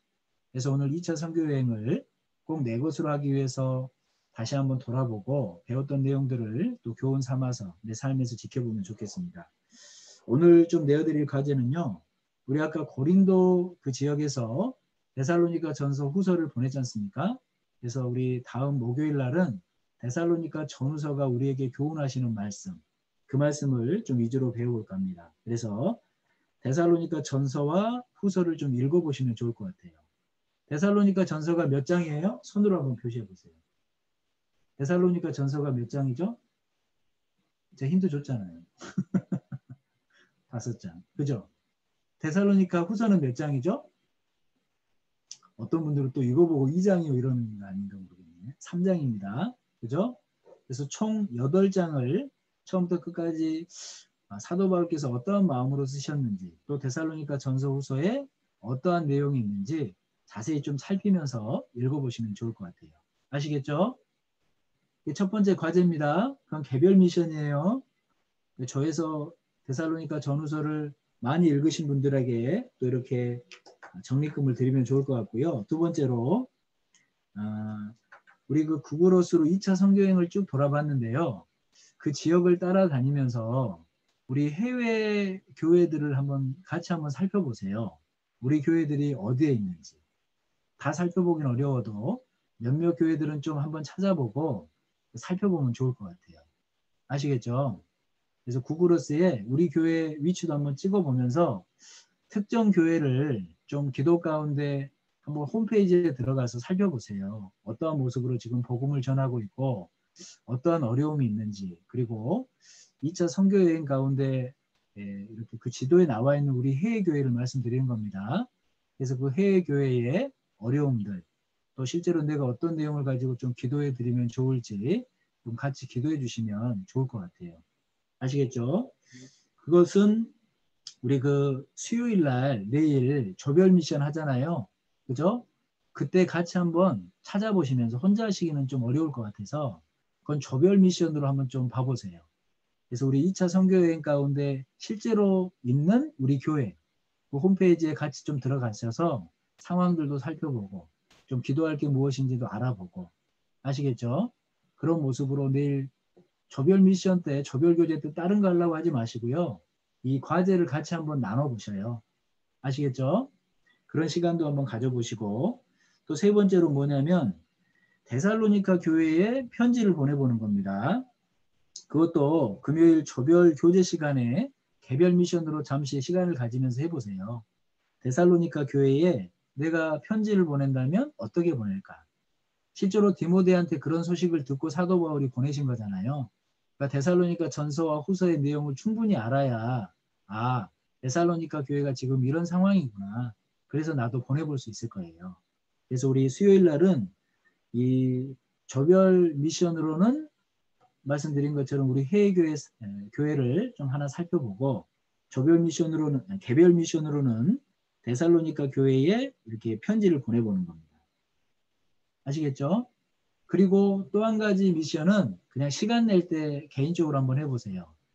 사도 바울께서 빌립보로 딱 그 마게도니아 지역 첫성으로 딱 갔는데 그곳은 사실 복음이 전무했던 곳이잖아요. 그죠? 그러니까 얼마나 막막하셨겠어요. 보통 사도 바울께서 이렇게 복음을 전하면 맨 처음에 유대인 회당을 찾았는데 빌립보 지역에는 유대인 회당이 없었습니다. 그러니까 그렇게 회당이 없으면 기도처를 찾았던 곳이 강가나 바닷가예요. 그러니까 아무것도 없는 곳에서 처음 그 복음을 이제 개척하신 거잖아요. 그죠? 그래서 우리가 실제로 선교여행 중에 있지 않습니까? 우리가 그러한 지역에 갔다면 우리는 어떤 일을 할지 이해가시죠? 어떻게 복음을 전하려고 준비할지 또 어떤 식으로 복음을 전할지 그거는요. 시나리오를 한번 만들어 보세요. 시나리오를. 그 시나리오를 근거로 꽁트를 만들려고 그러거든요. 이거는 이제 우리 꽁트 만드시는 분들이 좀 하시겠지만 하여간 그 시나리오를요. 좀 한번 내일까지 작성을 한번 해보세요. 복음이 전무한 지역에 갔어요. 그럼 우리는 어떠한 모습으로 복음을 전할 것인지 그걸 시나리오화해서 꽁트를 만들 수 있도록 한번 준비해달라는 얘기입니다. 이해가시죠?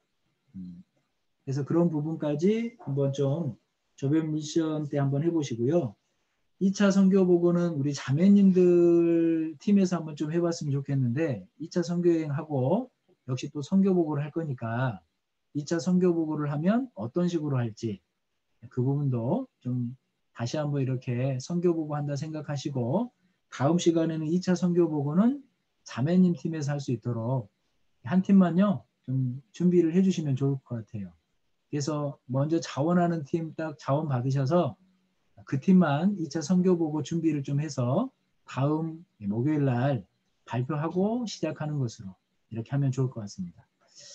좀 막 이렇게 두서없이 설명드렸는데 좀 이 과제 아시겠죠? 어떤 내용인지?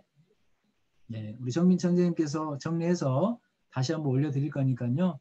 오늘은 여기까지 좀 하는 걸로 하고 2차 선교여행을 쭉 다시 한번 꼭 개인적으로 돌아봐서 많은 교훈이 되는 그런 시간이 됐으면 좋겠습니다.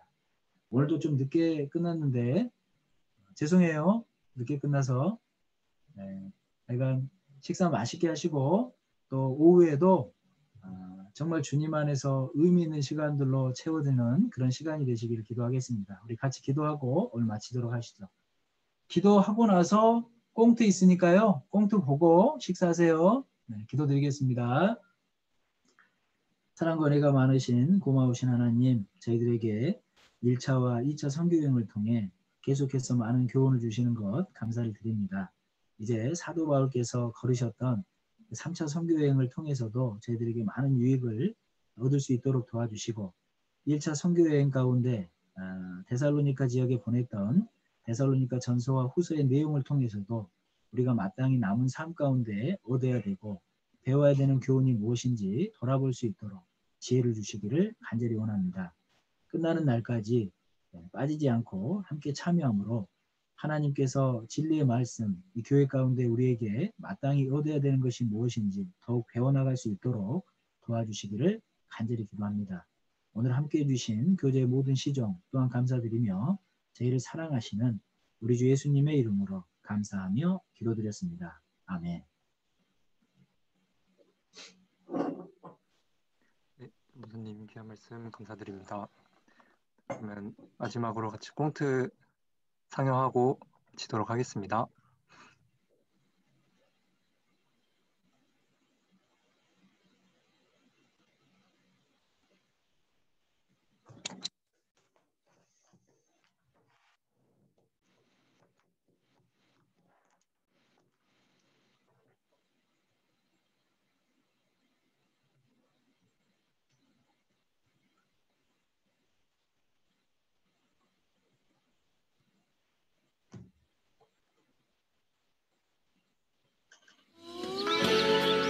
바울과 함께하는 온라인 선교여행 지난 이야기.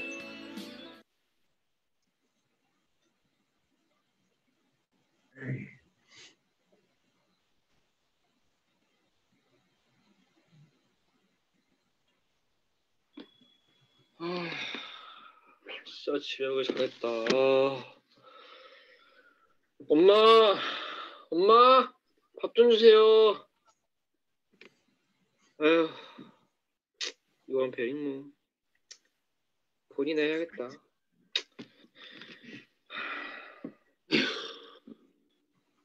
내가 너 이럴 줄 알았다. 이제 너 어떡하려고 그러냐? 맨날 핸드폰만 만지고 다락방에서. 아니, 저도 최선을 다했는데 뭐 어떡해요? 안 되는데. 아니, 저도 최선을 다했어요. 그래, 밥 차려놨어. 밥이나 먹어라. 아휴, 우리 아들을 어쩌면 좋지. 아휴, 커서 뭐가 될런지. 그래, 베드로 선생님께 도움을 요청드려야겠다.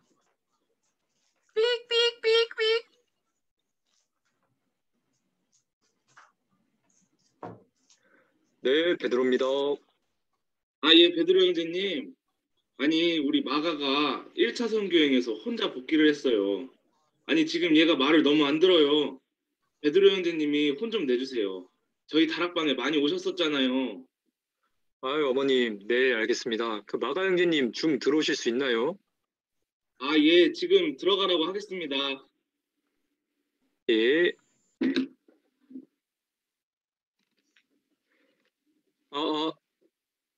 들리셔요? 그 마가 형제님, 그 카메라 좀 켜보셔요. 아, 알겠습니다. 잠시만요. 아이고, 마가 형제님, 많이 어려우셨죠? 그래도 다시 일어나 봅시다. 의인은 7번 쓰러져도 다시 일어난다고 했잖아요. 저도 예수님을 3번이나 부인했었습니다. 그렇지만 저도 예수님의 사랑으로 다시 일어설 수 있었습니다. 자, 마가 형제님도 함께 일어나 봅시다. 예수님이 동일하게 사랑해 주시잖아요. 자, 마가 형제님 함께 기도합시다.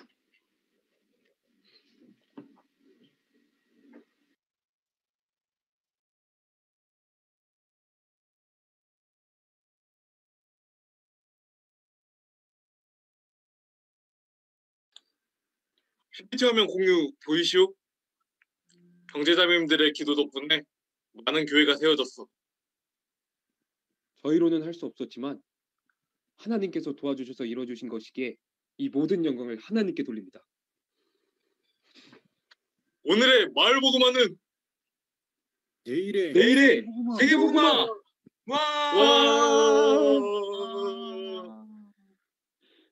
와, 나도 진짜 다시 선교에 동참하고 싶다. 진짜 너무 후회된다, 진짜. 진짜 다시 가고 싶지만 나는 너무 연약한 것 같아. 하지만 주님 의지해서 주님 의지하는 가운데 다시 한번 선교 동참해 보겠습니다.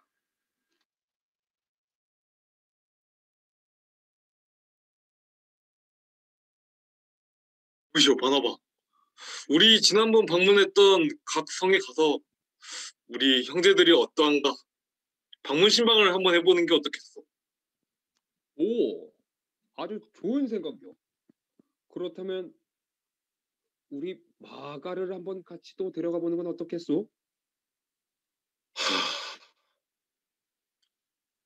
밤빌리아에서 자기들을 떠나 상가지로 일하러 가지 아니한 자를 데리고 가는 것은 옳지 않소.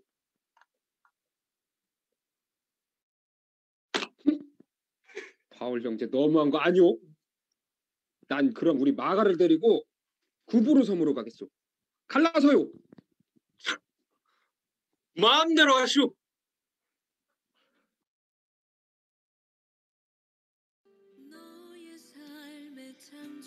우리 아들 마가의 참 주인이신 주시여, 우리 마가를 주님께 맡깁니다. 그리고 함께하는 바나바에게도 힘을 주시길 기도드립니다.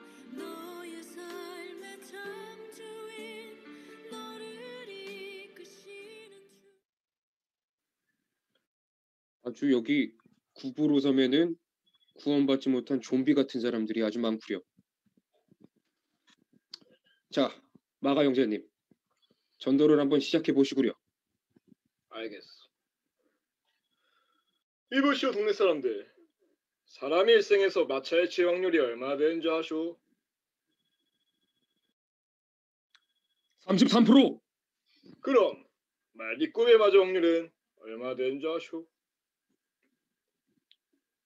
35%! 우리가 죽을 확률은 무려 100%요. 그 뒤에 또 천국과 지옥이 있을 확률은 있다, 없다, 50%요. 그렇소. 여러분들은 천국 갈 믿음이 있으시오? 예수님의 피로 진정 거듭났소? 내일 저녁부터 대전도 집회가 있어. 인생의 중요한 문제를 해결할 이 기회를 놓치지 않았으면 좋겠어. 저는 뜨겁지도 않고 차갑지도 않은 미지근한 신앙이었습니다. 과거 정말 주님을 위해서 열심히 살고자 하는 마음도 있었습니다. 힘있게 복음을 전하고자 하였고 얼마 남지 않은 제 인생 주님께 드리고 싶었습니다. 하지만 여러 고난들이 생기고 상황이 어려워지자 주님을 따르고자 하는 그 마음이 흔들렸습니다. 육신적인 마음이 올라왔고 죄를 허용했습니다. 하지만 주님께서 붙들어 주셨고 이렇게 못난 저에게 한 번 더 기회를 주셨습니다. 주님 감사합니다. 정말 감사합니다. 이런 못난 저에게 기회 주신 주님께 제 남은 인생 드리고 싶습니다.